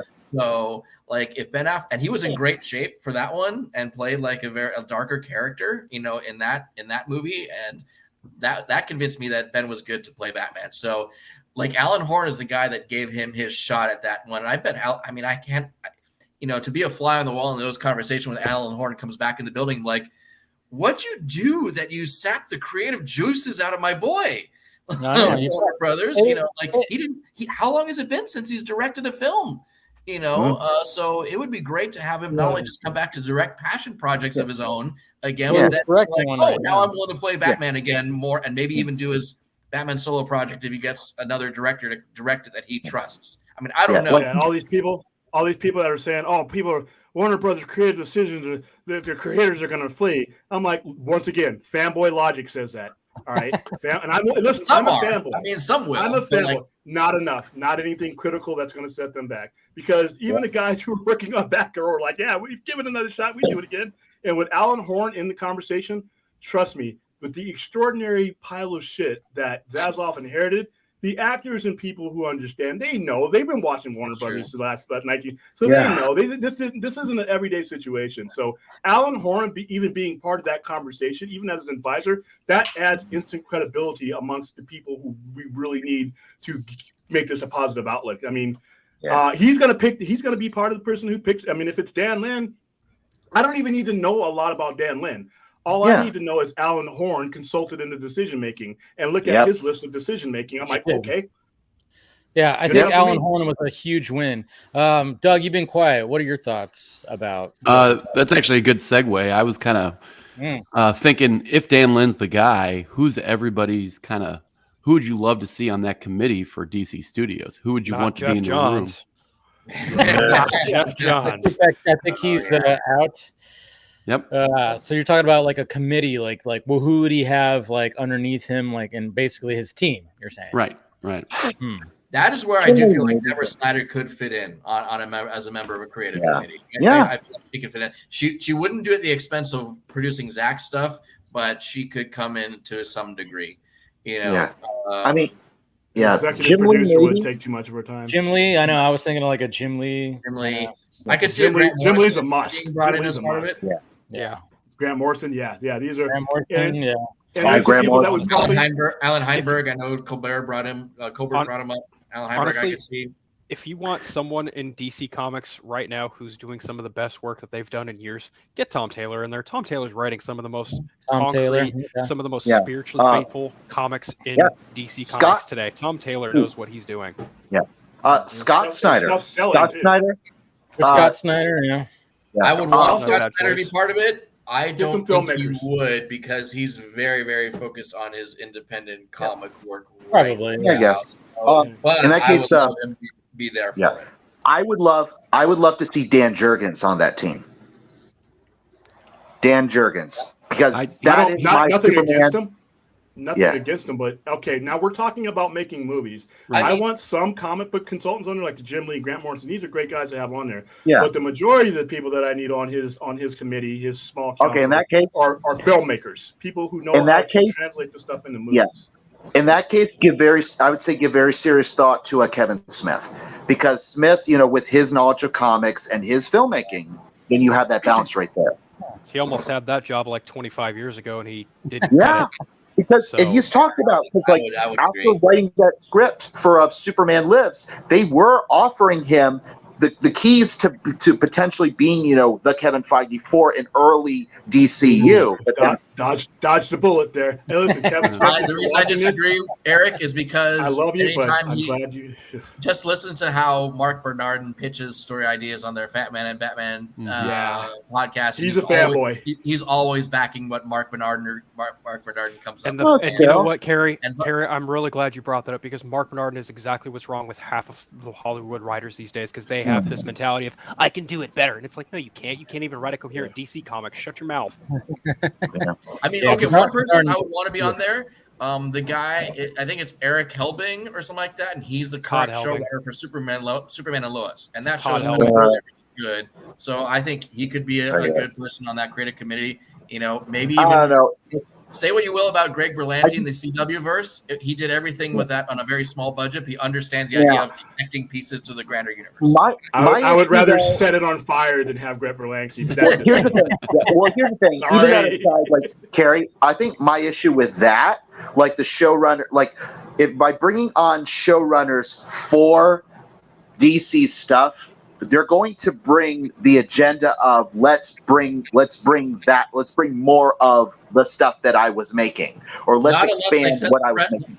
No, not unless they set the precedent of all the CW stuff that you've been working on. That is going to come to a close. We are going in this direction. They have to make it clear to the people coming in what they're coming into. They're gonna lay out the parameters of the sandbox. Yeah, but even still, their creative sensibilities will still carry over from doing a TV show. Yeah, I think Berlanti is what Berlanti is. That's serialized storytelling. Yeah, because we don't want it to feel like a CW thing anyway. So I'm with William on that. I don't think just bringing in a guy who's been involved in a CW show automatically means he's going to make. From what I gathered, Zaslav's not a fan of CW, so I don't. That's why when there's a whole. He should definitely get an interview. But I think that interview process, as far as I think that he has a mindset. I think he can tell a story, but I think the mindset that he's approached, I don't know if you can change that even if you're given parameters. Some people can. I mean, I don't know. It's probably going to be people that we don't even know or have heard of. I'd give Eric Helbig the benefit of the doubt personally. So I mean, it's going to be names. Todd Phillips is almost a given, but again, he would focus more on the spin-off stuff that he's doing. Yeah, he's too much of a let me do my own thing director, I think. Yeah, he's a hand. Proof of that. The Hangover films are proof of that. I don't. He wouldn't be able to. He would not. I don't think he would have this insight of how do we build a universe. He wouldn't be able to be part of that conversation. Fair enough. And that has to be the first check that's marked off when you sit that person down at the desk. If they're saying, okay, we're going to have two tracks. We're having the track of the DCEU where everything's connected and there's a grand storyline that's a through line through all of the different things with the solo films and team up films. Okay, you need your group for the group of people for that track. But then if you're going to do the Black Label track where standalone stories, Todd Phillips could be part of that. Yeah, in that case, I would think, because if we're talking about the guys with experience, like you were talked about the Superman and Lois showrunner. What about? I mean, I know that their new show is now shopping is now network shopping, if you will. But Bruce Timm, Paul Dini, would they be in? Paul Dini for sure. I would love for him to be part of the writing creative committee for sure. Yeah, because Bruce Timm was the name that I thought of. Yeah, because while Bruce Timm is running the Crusader show wherever it's going, but Paul Dini, was almost a given. Yeah, what's funny? It's probably going to be people we've never heard of, though. That's always the case.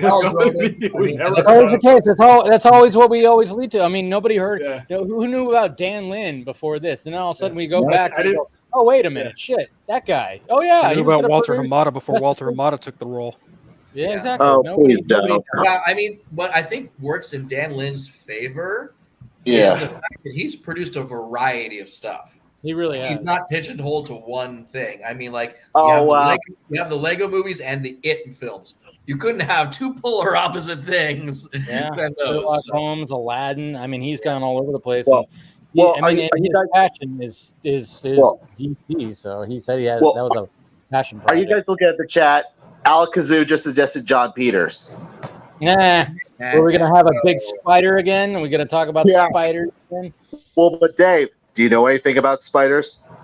They're the biggest, they're the fiercest animal in the insect kingdom. You know, it's funny. I actually watched Lost in Space last night for some reason. Oh, Remember really? the movie Lost in Space? Yeah. Oh, yeah. I do.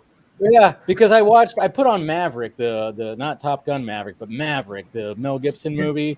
I was like, I want to watch it. I love that movie so much. And then of course, Hulu just goes, hey, maybe you want to watch Lost in Space next. And then it's just put it on, and I was like, I haven't seen this movie in years. So I'm like at my desk. Like, it'll just play. Yeah. I was just tinkering with stuff, and I was like, you know what? I'm just gonna leave it on. And I forgot. Like, there's some good things about that movie, and there's some dreadful things about that whole spider thing at the end with Gary Oldman as a big fucking spider. That was a choice. That was definitely a crazy choice. But I don't think that was Warner Brothers, right? That wasn't John Peters and his spider fucking fetish. I thought he got that off in Wild Wild West. Yeah, he got it off in Wild Wild West big time. That's right. That's what Kevin Smith. Speaking of westerns, I started watching. I haven't finished it yet. Bone Tomahawk. Have you ever heard of that one? I have, but I have not seen it. It's Kurt Russell and Patrick Wilson, and supposedly a horror film, but I haven't got to the horror part of it yet. Man. But I mean, but Kurt Russell in a western, like you know, I'm in for that. Good, it's good. No, but back to the whole Dan Lin thing. What's crazy is we still haven't got confirmation, and you know, when that kind of stuff happens, from what I gathered, it's what can be referred to as politicking. Is like, you know, you want the gig, so hey, start hitting up some of these trades. They start going, hey, there's a rumor about so and so. You get the reaction, and it helps you get the gig. So I'm kind of wondering if there was something with that, just like how the fuckers on the way out, like Hamada and all them and Sarnoff, they write hit pieces. Yeah, they start writing hit pieces to try to like tarnish and on their way out. This is like the opposite of like, hey, let me boost myself up. So I'm kind of wondering if that was the case when it came to Lynn. I don't know. This is the disappointing part about the whoever the DC head is. It should have already happened. Yes. Listen, we nobody wants the gig. No, there are people who want the gig. All right. On certain terms. Doesn't feel like it. Well, no, because it's been mishandled. There's nobody. Listen, you're not going to turn down that kind of job. We're not talking about we're going to come in with the old regime. We're talking about a guy who has credibility giving you an offer. We're not. Most people are going to look at it that way. But the problem is this process should have been started when the merger. I know legally you couldn't do things, but there's no way in hell. Mergers happen all the time and moves are made. You have to know who you wanted. You had 9 months. You sat on that for 9 months. You have to be sending emissaries to people so that you could hit the ground running. Because right now, you're running into your next major movie is on October 24th or 21st, and the marketing for that has been stunted by all of this. So day one, as soon as the ink was dry on that merger, with DC being the priority that it is for him, that he has said it is for him, day one, you move your shit into the office. Day two, you announce a DC head. We should not be here on September 4th wondering, if it's a done deal or not. It should have been a done deal on day two of his administration. I agree. That's the problem I have with that. I agree, but he also needed to weed out some of the other people that would have been a roadblock to that. Like that's the thing, Hamada special too. Yeah. Okay. If I'm your incoming boss and there's no changing that, what's the weeding out? It's called inevitability. I mean that you don't even have to make it overtly. There's ways. This guy's been in Hollywood for 40 years. He's been around the entertainment industry. There's people you can send. You know who you want. There's still a PR perspective. Like, I mean, as much as we would have loved to have seen the headline of Emmerich fired, that was never going to happen. He was going to retire. He was going to go out gracefully. There was going to be no public firing of any kind for him. Yeah, the reality of a merger is things that people understand. You don't have to have a reason. No, I mean, what always happens is like they never want to have like, oh yeah, he was fired, so they give him the deals. Oh, now he's got a deal, a he's transition. on production company, yeah. I mean, that's what Emmerich got. I think that's what John Berg got. Hamada is going to get the same thing. I mean, they all want to get their deal, so then they get like some money before they take off. Essentially, yeah, they're fired from their position, but it's never. But they could, you know what, Dave? They could have just came out and said, "You guys are fucking fired." You know why? Because I'm here, and here's the reason. Why am I here? If I'm David Zaslav, why was I able to buy your company from $74 billion that it sold before to what, 43, 46 billion? I don't need an explanation. Fuck the PR. It's math. Math is undefeated. $30 billion off of your value and $43 billion in additional debt. I don't need an explanation. I'll put that shit in black and white on every publication I want to. And then I'll put those numbers right next to it. William, do me a favor. Check your audio settings. I don't think you're coming through your mic. I think you're coming through like another mic. I don't know, because the way you bumped it should have made a lot more bigger noise, and you sound like you're kind of coming off of like another one. So maybe double check the audio and make sure you're coming through your actual microphone. Sorry. I was like a microphone.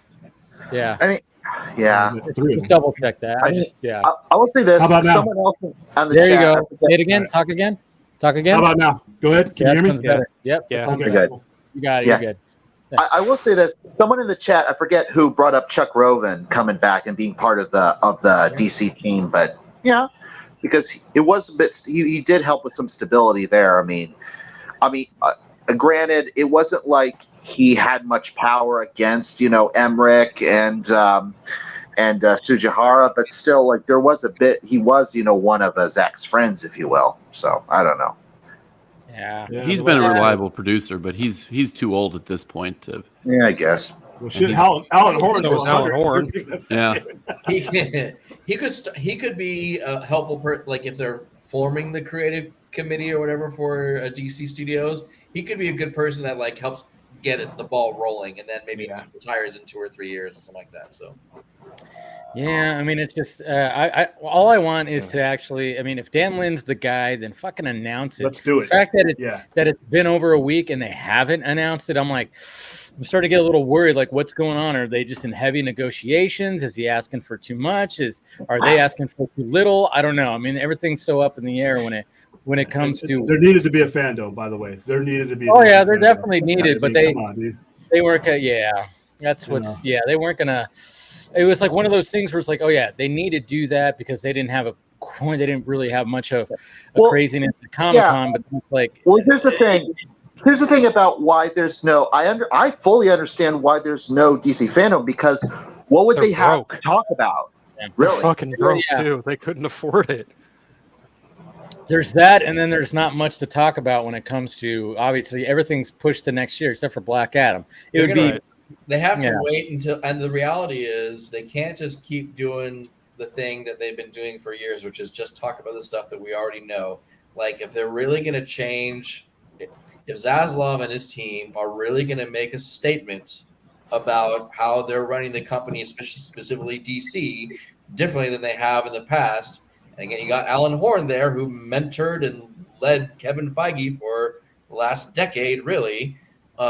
You're gonna have to come out and say, like, look, you have to like announce new stuff to the people. You have to tell them where you're going with your product and with your company and with your line of films and shows or whatever, and explain how you're gonna connect the dots. Like, you're not explaining plot details and character arcs, but you're giving at least the hints of how these things all work and the roadmap that you're going for. That's the reality is that's what. It's not just what fans expect now. I think there's enough, not all of the general audience, but enough people who pay attention to that stuff. Where that are like, if there's a DC films slate that is announced, it's gonna make attention on social media and will catch news attention. Yeah, Caval not showing up at Comic-Con was the biggest news of Comic-Con in my opinion. It was. Yeah. Crazy. Well, I mean, Marvel had a good. They had a good panel, of course, but but yeah, when it came to DC, it's like nobody was talking about the trailers that were released. They were talking about Henry Cavill showing up. Yeah, I mean, Superman. Him not being in the building was bigger news than anything else. Those are the conversations I had with people in line to get in a Hall H. Is like, rumor has it Henry Cavill is in the Bayfront Hilton Hotel right Right. there. You were there, So yeah. if he shows up tomorrow, we're gonna go nuts. But we don't know. It's all rumors. Yeah, So and then here's the thing. like, look again being there in the room, the Comic-Con crowd did react positively to The Rock and react positively to the footage and everything like that. But Henry Cavill not showing up did suck some of the air out of the room after they were done. Yeah. But again, I do feel like the way that The Rock responded, he was vague about it on stage, but then afterwards he made it clear. It's like, look, Henry Cavill is the Superman of our time.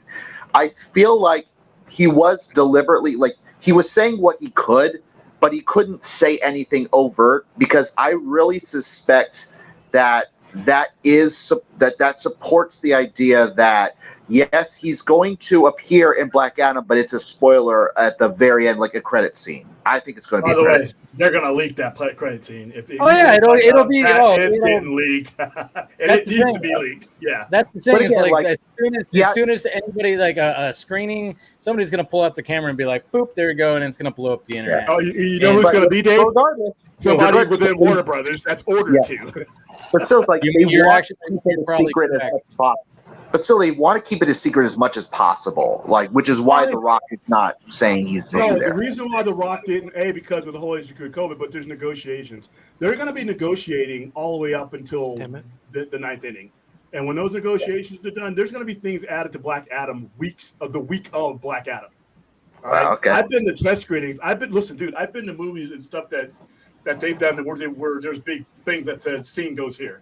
Or there's a green screen, or there's some idiot sketching, and this is like Tuesday before the movie comes out. So trust me, they can do that if they want to. The Avengers here happened, and it did not have the shawarma scene. And at the end, Whedon and the cast filmed that, and then plopped it in when on the actual where Chris Evans had a beard, and they had to put all this stuff on his face, and then he had to sit there like that. He had to go through like 2 hours of makeup just to cover his fucking beard for a stupid scene. So they can do it. And they certainly and all this talk about the people saying in the screenings that there is the shadow soups, but it's obviously a fill-in that they'll replace with Cavill when he's in. Yeah. And then David Zaslav will make a call or a text to some stooge down at the mailroom and said, why don't you send this to John Campier or somebody, make sure that it gets out. Just like that Venom 2, when they basically had a decent movie with Venom 2 and decided we're going to send it to me, Zaz. Yeah, you can send it to me. I'll fucking leak it. We're going to shred Venom 2 because nobody's coming to see Venom 2. Yeah, I mean, I know when that whole Campia thing happened with Spider-Man, it was like, is he not getting in trouble? All right, there's something weird going on here. I think they fucking. And then by the way, he has gone to screenings from Sony. The people are saying he didn't get invited anymore. Oh yeah, they get a video from one. So yeah. I mean, it's not like you don't know a plumber, Dave. What's that? It's not like you don't know a plumber when you need one. Oh, good lord! Oh, the plumber! Wow, it's been a while since the plumber reference. It's been a long while. My God, I haven't seen that guy. Hired a good plumber to start plugging the leaks, huh? Well, I don't know. Like Nixon. Plumber versus cable guy. Place your bets. There you go. No, but I mean that's one of the things Zaslav really is trying to do is and that's why you're going to see people, the normal people out there that have sources to the studio. They're not going to have those sources anymore because they're either out or they're going to be out because, Zaslav's not going to be he's trying. I mean, obviously, it's not going to be foolproof. There's always going to be leaks. There's always going to be information that gets leaked out. Sure. But he's trying his best to because it got really bad.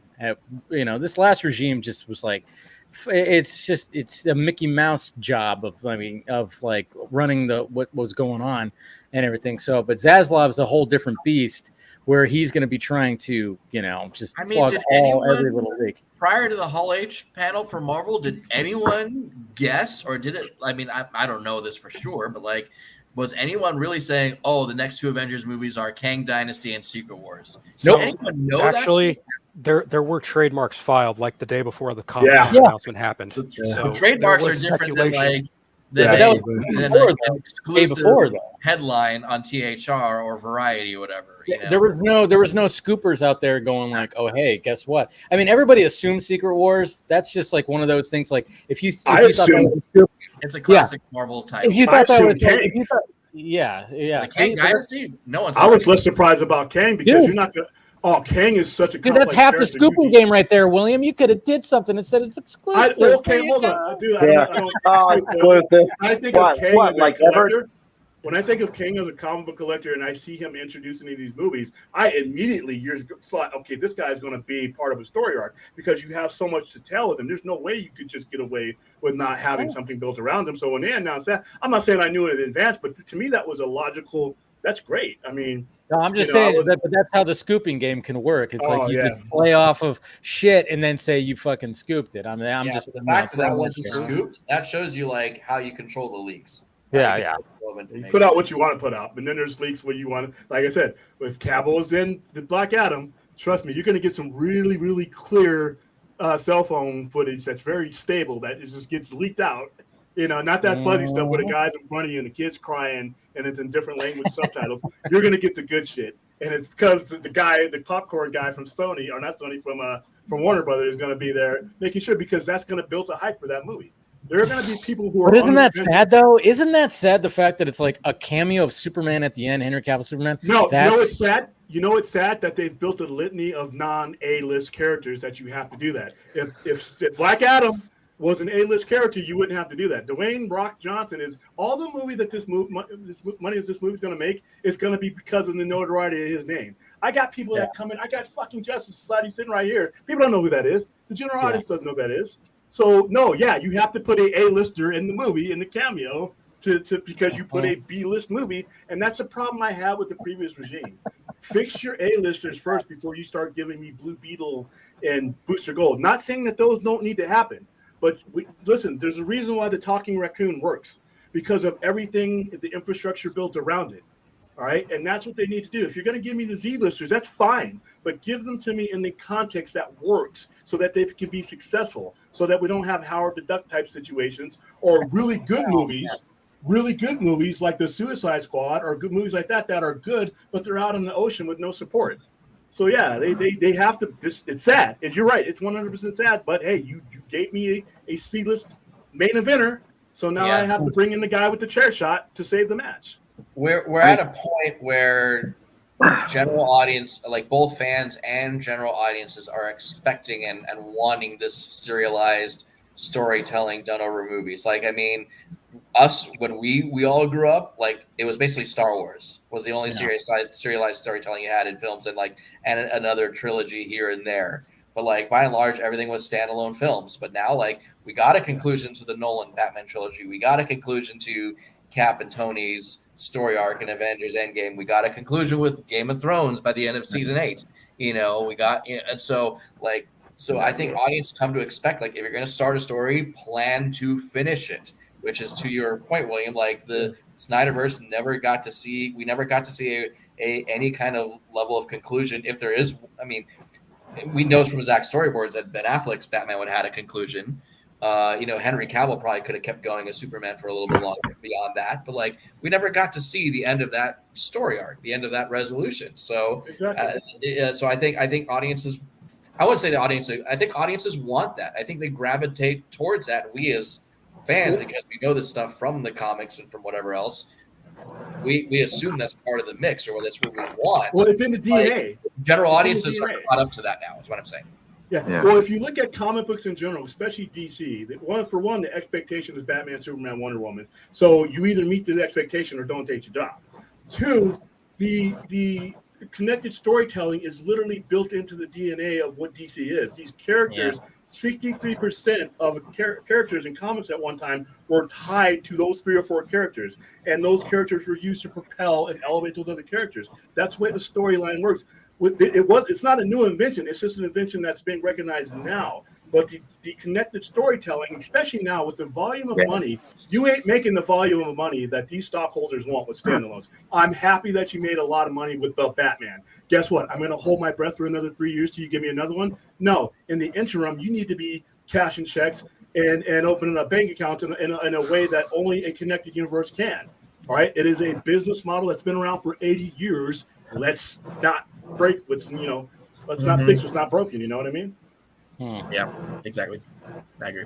Jacob, you got any insight on this? You've been quiet. Yeah, I got drunk too soon. Wrong. Sooner than I hoped I would, right? So I ordered Wingstop. And, Okay. Sounds delicious. But yes, I like just Wingstop. listening to all this, I'm like Put thinking, some cold water on your face, you'll be sober. I'm like a Black Adam defender, I feel. Mm. And then I'm like, I'm really worried about that movie. Yeah. We all are. The biggest problem that Black Adam has, I mean, talk about being a damage to like Dwayne Johnson's ego. The fact that when it comes to, like, people are more excited about a cameo from a Superman that hasn't filmed in the suit in 6 or 7 years, almost like 6 years.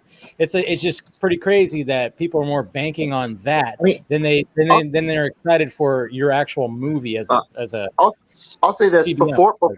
Before people start talking about Henry Cavill, in fact, timing and cameo, the main thing that got me, pumped up to see Black Adam was Pierce Brosnan as Dr. Fate. That was the main thing. I mean, I like The Rock, but the main thing, like when it was Pierce Brosnan, I was like, "Whoa, that's a great casting." I didn't think of. But again, it's somebody else that's not Dwayne Johnson. Yeah, the other 3% are excited about Pierce Brosnan. I love Pierce Brosnan. I grew up with him, but that's just not the need. The biggest problem that the Black Adam has is the fact that it's Black Adam. Yeah. And you're in an uphill battle because you used a character that's a derivative from a B character. He's not even an alpha in his own world. He's a B character. He's a Shazam derivative character. Yeah. So you're already starting out behind the 8 ball right there. So I mean, I like The Rock, but I mean, I think sometimes I think the ego is just a little bit like he just thought, all right, it's trying to get that. Inflated. I mean, it's a little too inflated. It's more inflated than his pecs. Who's got the more inflated ego though? Well, who's got the more inflated ego though? The Rock or Vin Diesel? Oh, Vin Diesel, of course. Vin Diesel, without question. But Vin Diesel's not. I mean, he tried to get a comic book movie. I mean, he's in a comic book movie that flopped. Bloodshot, right? Yeah, Bloodshot, which it had some cool sequences, but overall, it was a shit. Yeah, it was not that good. But I don't blame Dwayne Rock's ego. I blame. Listen, somebody can say no. You don't have to say yes. You don't say no to Dwayne Johnson, though. I mean, come on. Yeah. Here's a question. Why not? I mean, whose idea do you guys think it was to put the JSA in Black Adam? Was that a John's move? Like, I mean, could have been a John's move. I mean, Black Adam was part of the Justice Society in the comics, so there's that. But see, you're selling this to the other 97% that are going to look at you and ask the same question that he just asked. Nobody knows who these people are. Listen. When you're selling it to the general audience, you got to start with the knowns before you get to the unknowns. And JSA is great. I mean, they're in some great historical storylines. Yeah. But I got hardcore collectors that are like, "Who the hell are these guys?" Yeah, and I had a Dr. Fate action figure when I was a kid, but I didn't know anything about the character. Yeah. So. I mean, like, as a guy who likes the comics, I literally we look at the Justice Society. I literally am only familiar at all with Black Adam and Dr. Fate. Those other characters, or Hawkman, yes, but those other characters, I'm like, Atom Smasher, who? Well, Red Tornado. I have no idea who they are. Cyclone. Yeah, I mean, and then when you see like the recent posters and stuff like that, and the standees. Oh, that poster is horrible. I thought that was fake. I thought that was a fan made. You're talking about that one? Yeah, I don't know. Yeah, I don't know if it might be fan made. I just thought it was funny because I saw people, and any excuse to use the Shia LaBeouf getting high shot, I just use it. So that's why I posted that. But I don't know. I don't think that's official. That's not going to be anything that's out there official. I think it was like, I don't know exactly. Who knows what the hell that was? But anyways, what I'm just talking about, just the actual good looking posters. But at the same time, it's like you look at that and you go, what is this? What is happening here? You got Dwayne Johnson, who's Black Adam. Okay, and then who are these guys? I mean, are they against him? Are they with him? Are they a team? What is happening? You can't determine what is going on by seeing all this because it looks like they're just like he's leading a team, but he's not. I guess eventually he will in the movie. I don't know. It's just you need a better trailer. And by the way, it's Dwayne Rock Johnson. He's doing a lot of talking and a lot of marketing, but I don't blame that on him. It's not his job to do that level of marketing. The studio should be doing this and filling in. Yeah, exactly. The fact that I'm hearing as much from The Rock means that up to this point, the process has failed. Yeah. And that's why this movie is his uphill battle. Dwayne Johnson should not have to say as much as he's had to say. He's basically been I know he's the star, but there are whole marketing departments we deal with all the time. Their job is to do this, and I don't see anything. There's no explanation. The two trailers suck as far as I'm concerned. And not in quality and visually wise, and sucks in anticipation for the movie. You have to start. Why am I going? Then Top Gun Maverick. I didn't need to know everything about Top Gun Maverick, but I knew what the story was about. I knew why I wanted to go see this movie. Yeah, but right? You can't compare it to that, though. You can't compare it to. Okay, pick any story you want. Pick any movie you want. Here is something I can give you a bad trailer and a good trailer. Here's something I'm kind of surprised they haven't released yet, and I think they should, because what they showed us at Comic-Con, they did show us. It wasn't a lot, but they did show us. Oh yeah, that's right. Yeah. A clip. They showed us Black Adam when he's in his tomb or crypt or whatever, and those soldiers start shooting at him, and he hovers in the air. He fries a whole bunch of people in that footage, and then he goes out of the tomb, flies out of the tomb, and there's a helicopter, and he attacks the helicopter. So I mean, like, there's a whole bunch of a dark action with Black Adam that they haven't shown yet, and that could be something that makes you go like. We're definitely going to get one more trailer. There's no way that we don't get one more. So they should put that footage in that trailer to get people like this is what this movie is really about. Yeah. If Dwayne Johnson wants to be like if Dwayne Johnson wants to give hey, Black Adam's ruthless and he is not to fuck with. They need to release stuff like that. Because that first trailer when it was like the tone was wonky because it's like, all right, you have him doing that stuff, and then all of a sudden you have some guy that tries to hit him in the head, and his little club thing goes tink, and then he just looks at him, and then he flies up in the air, and I'm like, that's all right. Now you just kind of shifted the tone a little bit with me because that's goofy stuff right there. Is that what it's going to be? What is it going to be? And I think the Comic-Con trailer is better than the original trailer for sure. A lot more footage, a lot more Dr. Fate. What would you say, Phil? It's good, but it's not. It's not by much. You know what I mean? It's an improvement, but it's not. It's not that great. I just like there was more Dr. Fate. There was some narration, and I liked when his little entrance when he takes off his helmet and he steps down. I thought that was cool. But yeah, you're right. It's not enough to me where I could show somebody who doesn't know this shit where they go, "Oh my god," and I can't see them be like, "Holy shit, I gotta see this." When it came to trailers like BVS, the original Justice League, Man of Steel, you saw, stuff like that. Even some of the other trailers, even the Suicide Squad trailer, you show that trailer to people, those trailers, they were like, oh, fuck, what is this? Yeah. Black Adam, I knew the premise. I knew the premise. Every successful movie. Now, listen, you can have a good trailer in the movies is garbage, but the good movies that do well generally have a good trailer that gives you a premise. Like I said, I can't think of any really successful movie that, very few of them that didn't have the premise laid out to the point. Because right now the premise is Black Adam, he was a slave, his son died, and then it's he's pissed off, and the JSA is now going to stop him.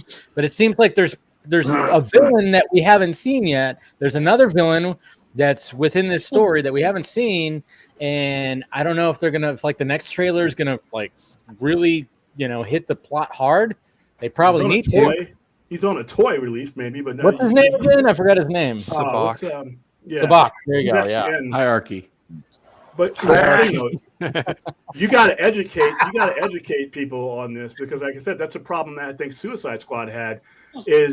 Number one, it's a bunch of B-list characters that you didn't really prime to. You have to build that relationship before you start picking that wallet. And it's just they're just not doing it. They're just putting these movies out and expecting people to be like, okay, it's Dwayne Johnson. That's a problem. As big a star as he is, he's worth. I think the movie could be $650 million, $750 million. That's high end. But your job as a producer in a studio is to pick my pocket or make me give my money to you. And get excitement. Like I said, September 4th, we promoted every DC movie here since Man of Steel, every single one. And this is the latest we've ever started on promotion. That's crazy. We've ever had on comic. I showed you the Zack Snyder pins I had from we got those, not Zack Snyder pins, but we got the Justice League pins. That movie was released in November. We got those pins in on my birthday on September 7th. Okay, for a movie that was released in November. So they started the hype for those movies. I got these cardboard stand-ups for that movie months before that movie came out.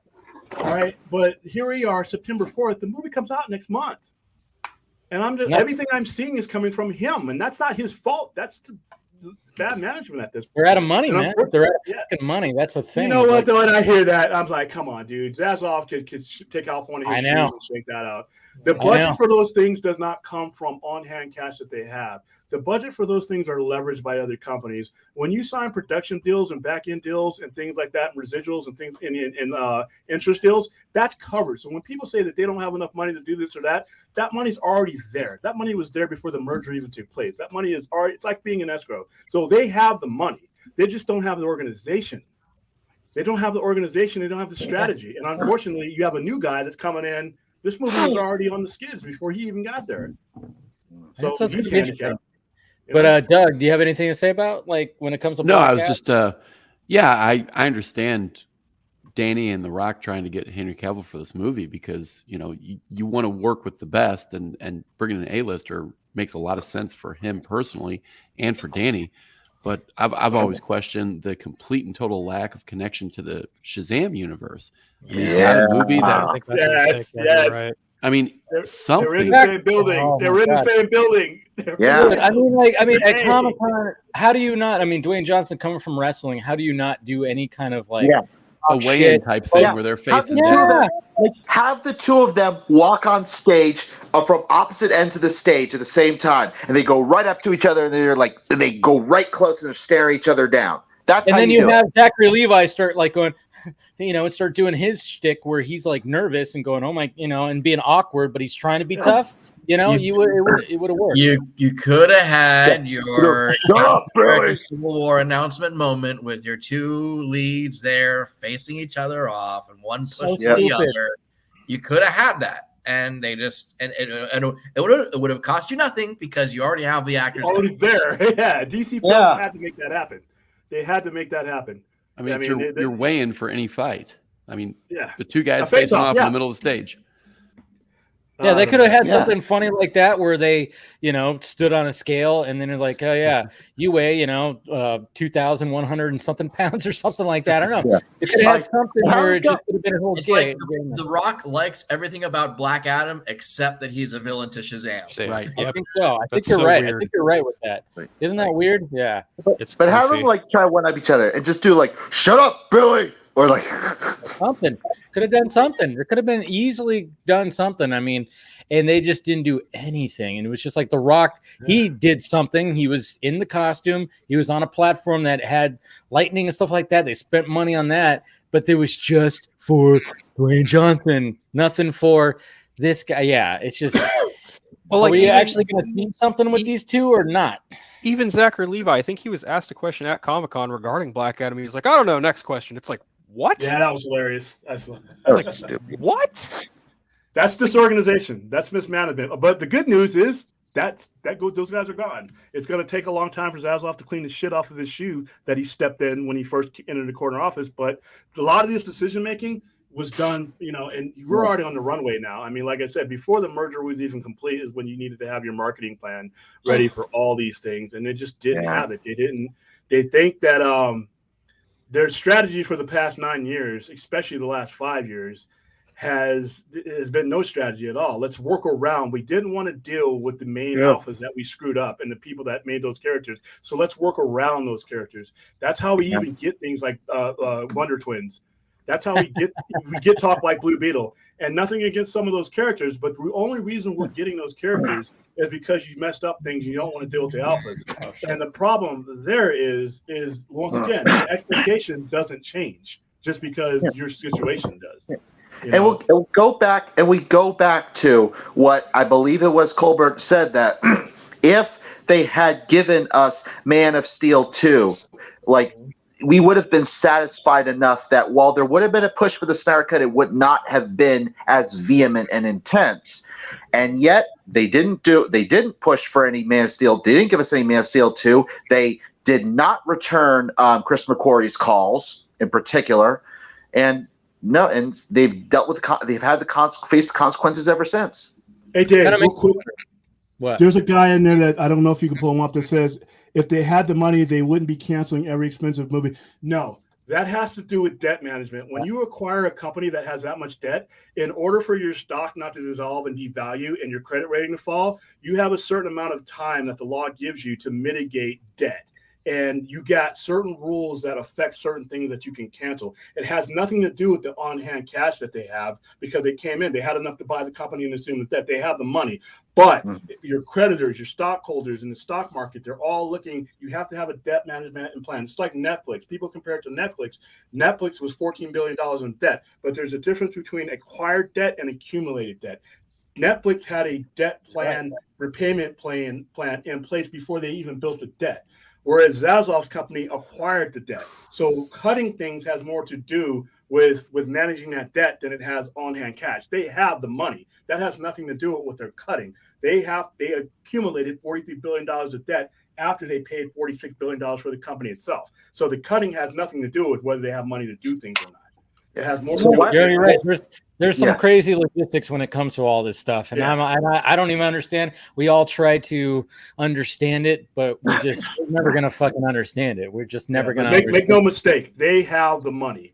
They have money. That has nothing to do. Of course they do. I mean, no matter what, even with Netflix, who doesn't have a good cash flow, they have money, of course. But it's all about. The thing was about it.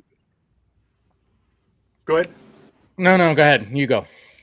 No, the thing about it is the reason why Netflix was able to build up manageable debt like that is because of the amount of revenue they were pulling in on a monthly basis. Their financiers and people who back them and lenders and all that, they look at what they're a good bet. So these companies will be fine. But like I said, when you hear people say, oh, they're cutting this or cutting that, they're broke. No, they're not broke. They're far from broke. But they still have to manage a debt that they inherited. And that's cutting things as part of that. That's the thing. That's one of the things, too, is like, I mean, it's like, yeah, I understand why people are upset with Zaslav. I mean, the Batgirl thing, that would really put a bad taste in people's mouths. But at the same time, it's like, you have to take a lot of the blame to the old regime for trying to, like, conjure up something. I mean, as much as I'm so looking forward to Michael Keaton coming back, and I can't wait to see him in the Flash. When all of a sudden that bled into Batgirl, I went, huh. I'm like, well, I mean, really? I mean, like, I never was all on board with that. But I was still not that I would have found it interesting. And it's like, I'm interested in seeing it, except that he's in the flashbacks with a young J.K. Simmons Gordon, and J.K. Simmons is the Gordon of the DCU.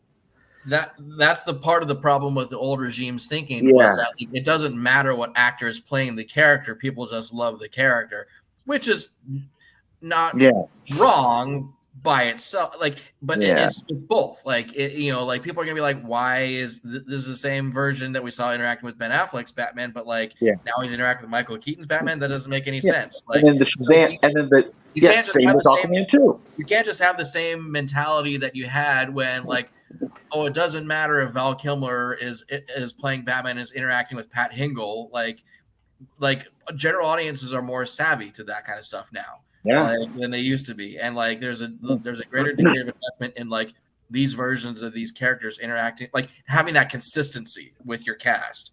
So the old regime was just kind of I think Emmerich was just no one cares who's playing these supporting characters or whoever. It's Batman, they're going to show up for whether if it's Batman, no matter what. That's not 100% true. People will show up for it, but people are going to be coming out going I don't know what just happened. Same with the Donald Glover showing up and playing Lando alongside Harrison Ford. It just doesn't make any sense. I mean, what I mean, when it comes to this upcoming week, I'm wondering if it's just going to be quiet. I don't know. I think part of us wants it to be. It's like, hey, can it be a little quiet? But then at the same time, it's like, this is, we're all just trying to figure out what the hell is going on, and some kind of bomb will probably drop and something will happen. Who knows? But But I think here's a question, and you guys have probably talked about this on the vodka stream and whatnot, but the delays. I mean, obviously we know Aquaman's been delayed and Shazam has been delayed. do you think I'm assuming the reason for the delays is they're like, what can we insert into these movies to tie them in more cohesively with each other, whether that's Ben or Henry or Gal or whomever? I don't know. Do you guys think that's what the logic is behind the delays, or do you think there's other things? Steven kind of mentioned it. No, I think that's 100%. I think that's 100% the reason. Yeah. Steven kind of mentioned it on the vodka stream that you don't delay as much as you have without. Hey, you're gonna hear headlines that say significant reshoots and shit like that, and I'm sure, and I think it's just because maybe I don't know if James Wan was trying to do something that he thought like, all right, let's go this direction, and they went, that didn't turn out too well. I don't know. It just sucks because I love James Wan as a director. I mean, obviously, the first Aquaman was killer. Like it, I wasn't saying it's like a perfect fucking thing, but it was like to achieve that. What he achieved, and some of those visuals were just goddamn gorgeous. But I don't know, story-wise, maybe I don't know with the whole. I don't know.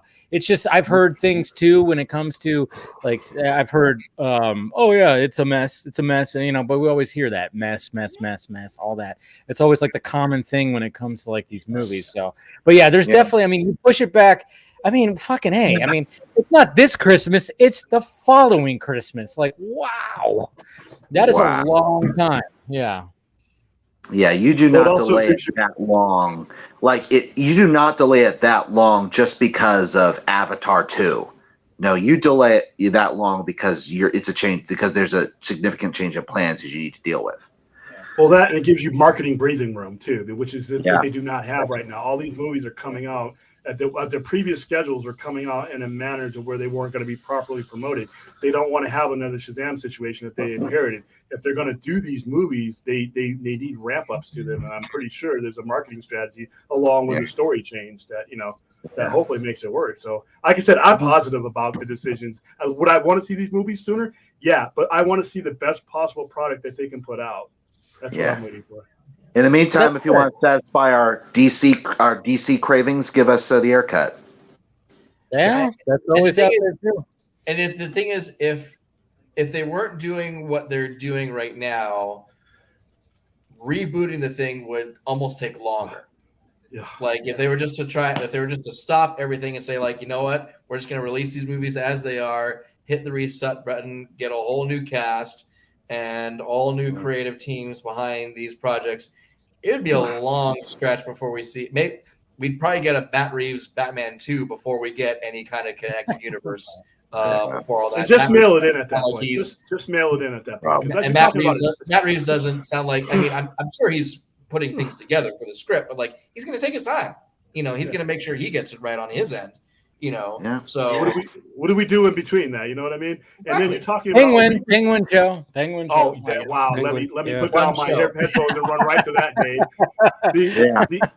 The reboot process is a 6-year process minimum, and that is there's no guarantee that that's going to impact. The odds are that a reboot process, no matter what you're doing, no matter whatever medium it is, whether it's a comic book, TV show, for the most part. Most reboots fail, and they fail for a reason, because they're usually connected to a DNA that was a problem that you didn't correct. Instead of correcting the DNA, you decided to make another Frankenstein monster, and you ended up getting choked to death like Dr. Frankenstein did. So reboots usually fail. And even if you do get the reboot right, you're not going to see the payoff for it until down the road. I mean, the real payoff for Iron Man's success is not the individual movie success. It was the Avengers making $500 million. That's the payoff, and that's an investment that you have to be willing to play the long game in. And maybe Warner Brothers Discovery is willing to do that. The previous regime certainly wasn't. Who knows if the investors at Warner Brothers? Yeah, that's the problem. Is even if they wanted to do that, I'm sorry, it's not an option on the table. Unfortunately, they inherited the poor credibility of their previous landlords, and general people just don't forget that. It's a big ask for a customer to say, let's invest another 6 years in something that you got nothing out of the last 9. That's a big ask. So exactly. But I mean, but again, it depends on. I mean, that's the thing, is like those two, and as talking about, and we brought up a good point when it came to Ben Affleck and Alan Horn. I think Ben Affleck I think even with his last interview when he talked about doing his work on the Flash, is the fact that he was like he had a really good time, and he basically left the door open, but he doesn't want to exactly be the star of these big movies, so then it takes him away from his kids and all this kind of stuff. But I think now that the shit that let's face it, every fucking movie that he was Batman in got dicked with. BVS, it got messed with. Suicide Squad. Everything got messed with, and he was struggling with his health, struggling with his addiction through that whole time. Now he's in a healthy spot, and if he's seeing a company that is going to be like, hey, look at that, this is about the creators now, Alan Horn, hey, maybe he's going to be a little bit more. I'll be Batman till I'm 60 now. I'll be Batman till I'm 60. You want me as Batman? I don't want to be, I'm not going to try to go crazy and try to direct a movie in a bat suit like I thought I could do at one point. Man. Get a stunt man. Well, I would say that I would say 80% of the time, it would mainly be that. But still, it's got to be a little rough to put on that 30-pound bat suit and direct scenes. I would think it's amazing if he pulled it off, but the man's got, it's got, no matter what, he's still going to be struggling with that addiction and other addictions too. I mean, he's got a gambling addiction. That's been known too. If it can help, I mean, maybe he just needs to get his creative juices flowing again and like direct another feature or something like that. He's supposed to be directing that Nike Michael Jordan movie with Matt Damon. So if maybe that'll help. Didn't he direct Hypnotic, or was he not directing that? I thought he. I don't know. I don't recall either. Well, all I know is that like I think the sign to look for is like whether or not Christopher Nolan's next film after Oppenheimer is back with the Warner Brothers. If it is, then probably not. You don't think so? Why not? Why not? So. There's nobody there that screwed him. There's nobody there left that screwed him. And the one guy that did not screw him is back, is advising the company. It depends on who makes the better offer. If Universal makes him a good offer, or if Warner Brothers was willing to give him a good counter offer. Normal business. But the sting that he had prior, a lot of these guys will come back to Warner Brothers if the deal is right, and that's just normal business. But a lot of these guys will say, "Oh, they'll never work with Warner Brothers again." I'm like, no, business will get done. Sentiments don't pay bills. All right, emotions don't keep the power on. Money does. Yeah, it's not show friends or show enemies. It's show business. Yeah. And that's what everybody's been saying, man. I don't know. It's all been crazy. We'll see what happens when it comes to this week. And, eventually it's all going to be confirmed or it's not. And then it's going to be a weird thing when like come October and there's no Cavill still or blah, blah, blah. I don't know. That would be crazy if that didn't happen. I don't want to be in that theater, dude. We're doing a pre-screening. I do not want to be in that theater. I'm going to be out of that, because like I said, we do an opinion thing afterward. We say, "What do you think of the movie?" And we were there with the execs. Oh man! And we got our little pad. I am leaving. If the lights come on and he's not in there, I'm out. The execs can deal with it on their own. I'm leaving. Just like when the whole Spider-Man No Way Home thing. As much as they built that up, and we rented out a theater for that. I paid for a theater for that, right? I would have left my own paid-for theater if they didn't have those two cats in the movie, because you don't want to deal with those people, man. It's like. And I'm like, I didn't make the movie, guys, but if he's not in that movie better be like a Godfather level movie to blur that out. I mean, it better be poo, blood, and honey level, damn it. But Hey, Dave, what's your read on Ezra's situation, Dave, at this point? Well, I think now the fact that he met with WB execs apparently wasn't that the same day as something else kind of happening too? Can't remember. Didn't something else happen the day that? And it was like, I guess it was. Oh yeah, it was the day of the funeral screening of Batgirl. That's right. Yeah, which was like, oof. But I think when it comes to that, I mean, I think if the Flash was a piece of shit, they would have just get out of here, fuck you, gone. But I think the Flash has just been testing so well. Yeah. And it's just gotten such good buzz that they're like, we have to salvage this as much as possible. When it comes to Ezra, I think Ezra is now hopefully in the headspace of, you know what? shit's been happened and has happened. Look at that.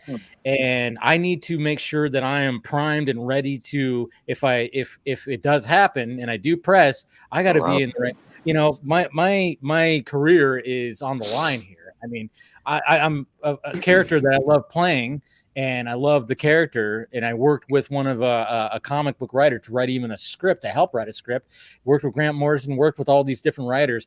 All that work is going to be for nothing if I don't clean my shit up or make sure things are good. So I think Ezra is going to be really in a headspace of trying to get better and trying to make sure that there's, I mean, obviously he can't help everything that's good that could be popping up. There's still stuff that pops up, sadly, but there's nothing. He's just hoping that it's not going to be in the news. I think he's going to be I think Ezra's going to be in a good headspace.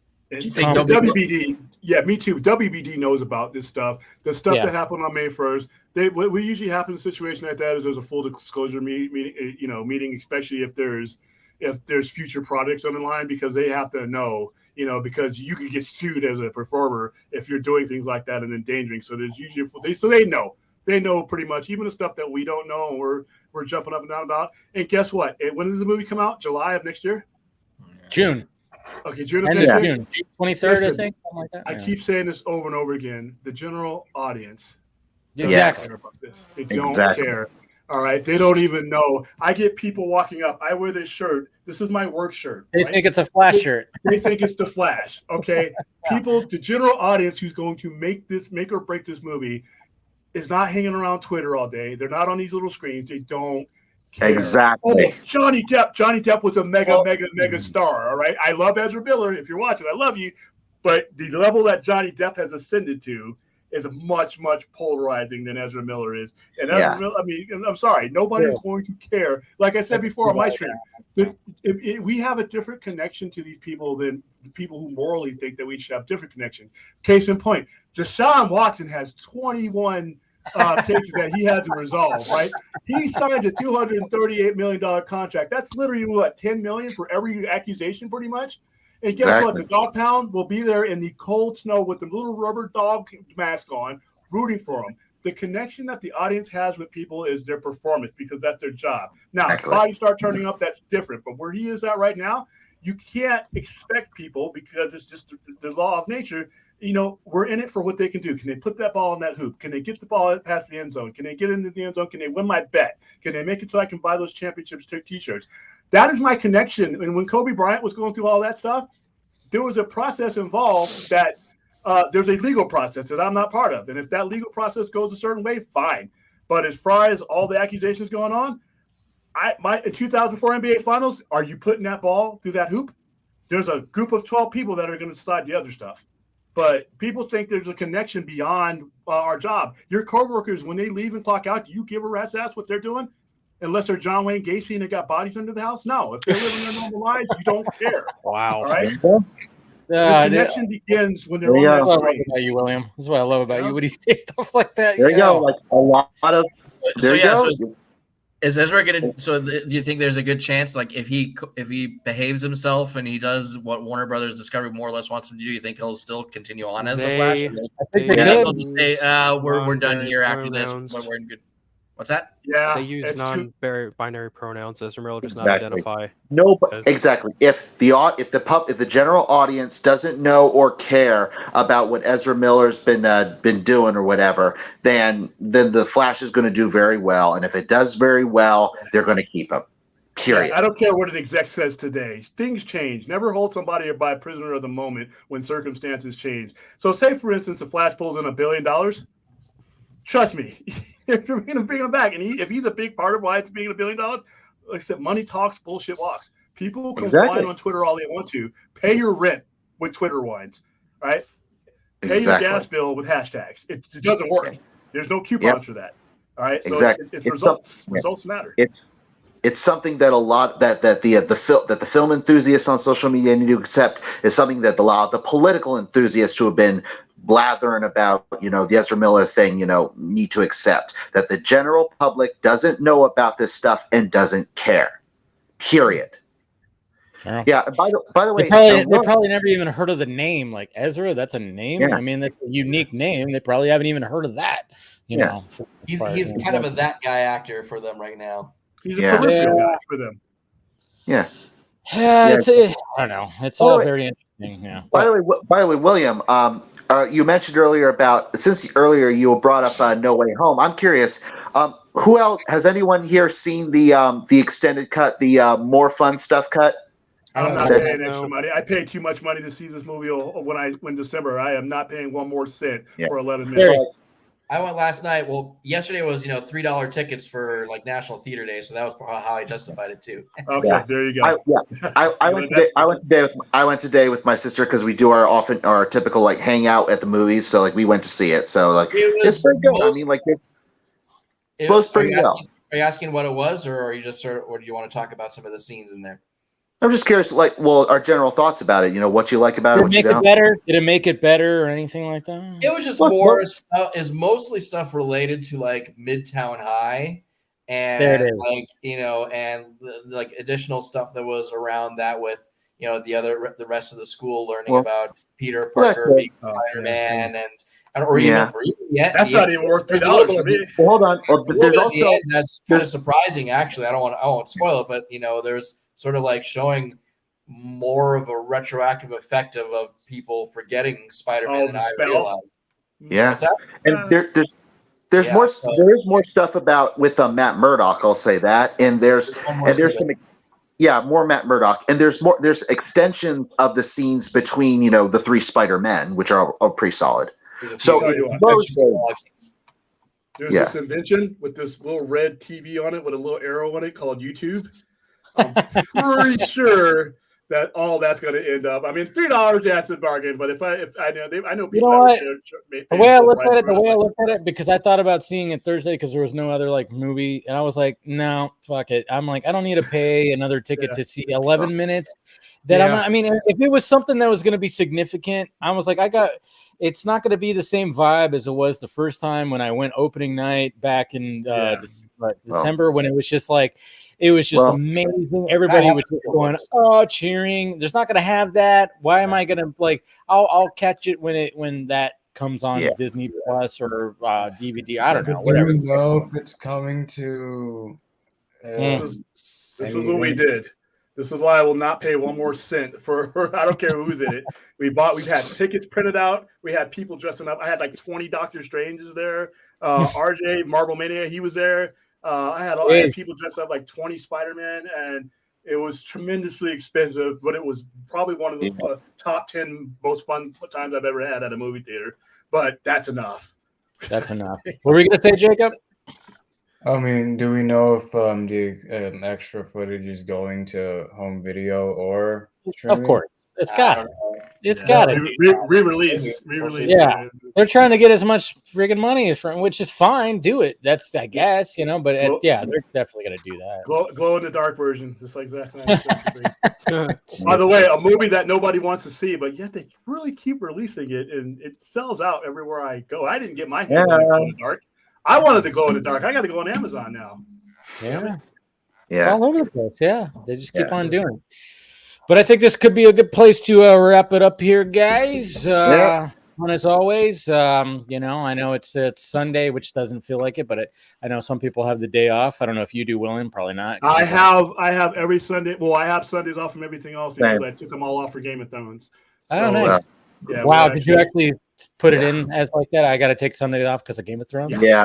Well, so October. Well, you work at the Sci-Fi Center, so it makes sense. Yeah.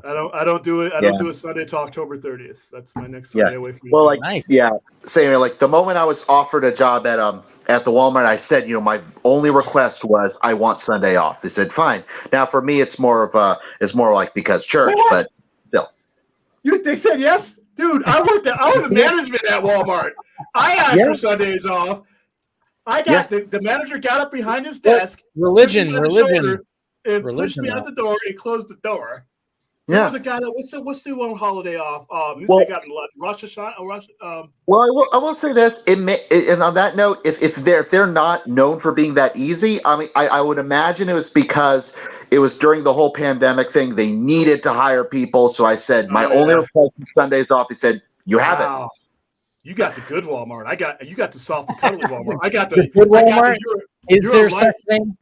Yeah, you're a light bulb, and when you burn out, we'll replace you, Walmart. You got the good Walmart, so I'm happy for you, man. Wow. Well, yeah, and then when they said, when eventually, when you're there long enough, they stabilize your schedule. Says, okay, what's the other day you want off? And they told me what days I could not have off. So I said, okay, of the ones that I have, why not Wednesday? So it's funny because I have like a couple of days of work, and then a day off, and then 3 days of work, and then another day off. So it's like, okay, that's cool. These damn kids, you hear this? These damn kids, they gave us a day off, and that's it. Well, I can't work that, sir. Well, then you don't have a job. But wow, damn, I guess it's better that way. I guess listen, I'm happy people aren't being treated like the kind of shit that we were. Like I said, this was management level.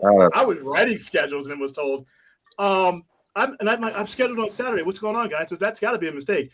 He's like, oh, no, you can't be there. Oh, well, no, well, I can't be there. I got something going on. And they say, well, hey, go ahead and take Saturday off, and Sunday, and Monday, and Tuesday, and, forever. But, I'm glad things have changed. Turn into a Walmart stream right now. But anyways, guys, we'll go around the horn. On that note, we'll go around the horn and promote yourself. What? Yeah, no, just gone. Yeah, just one last thing about Walmart is just, look, I'm on the maintenance staff, the janitor staff, and I've said this before on Twitter, and I'll say it again. Guys, to all my fellow guys, for goodness sake, you don't have to stand up when you're number one. And if you do, please clean up after yourself. Good grief. That's asking way too much of people, I think. Yeah. But yeah, that's the way it is. Anyways, Carrie, go ahead and promote yourself if you have anything to promote. At KM Vanderberg on Twitter, and that's about it. All right. Eric? All right. You can see me on YouTube, Hardboiled Entertainment. You can see me on Twitter at Hardboiled Films. And we've got some nice, potential new members of the cast coming in for Just League Sunset of the Gods. I mean, I was talking about it at the beginning of the stream, but there's some others. You might like them. Cool. All right. William? You can find me on way too many things these days. I went from being a film junkie disciple to streaming 7 hours this weekend. Poindexter Lounge every Friday at 6:30 for the Sci-Fi Center Live. Saturday nights at 9:30, Sci-Fi Center Live overnights. Game of Thrones post show at 7:15 up until October 23rd when the episode 10 ends. And just anywhere, anytime, Ash has a stream and I have time to get on that channel. Well. So follow me at the sci-fi-center.com. All my social media is there. And obviously, most of you, if you're looking, the Poindexter Lounge, just do that in your search engine. You'll find them. All right. Jacob, anything? New haircut. Yeah. Download the Wingstop app, right? I was not expecting that.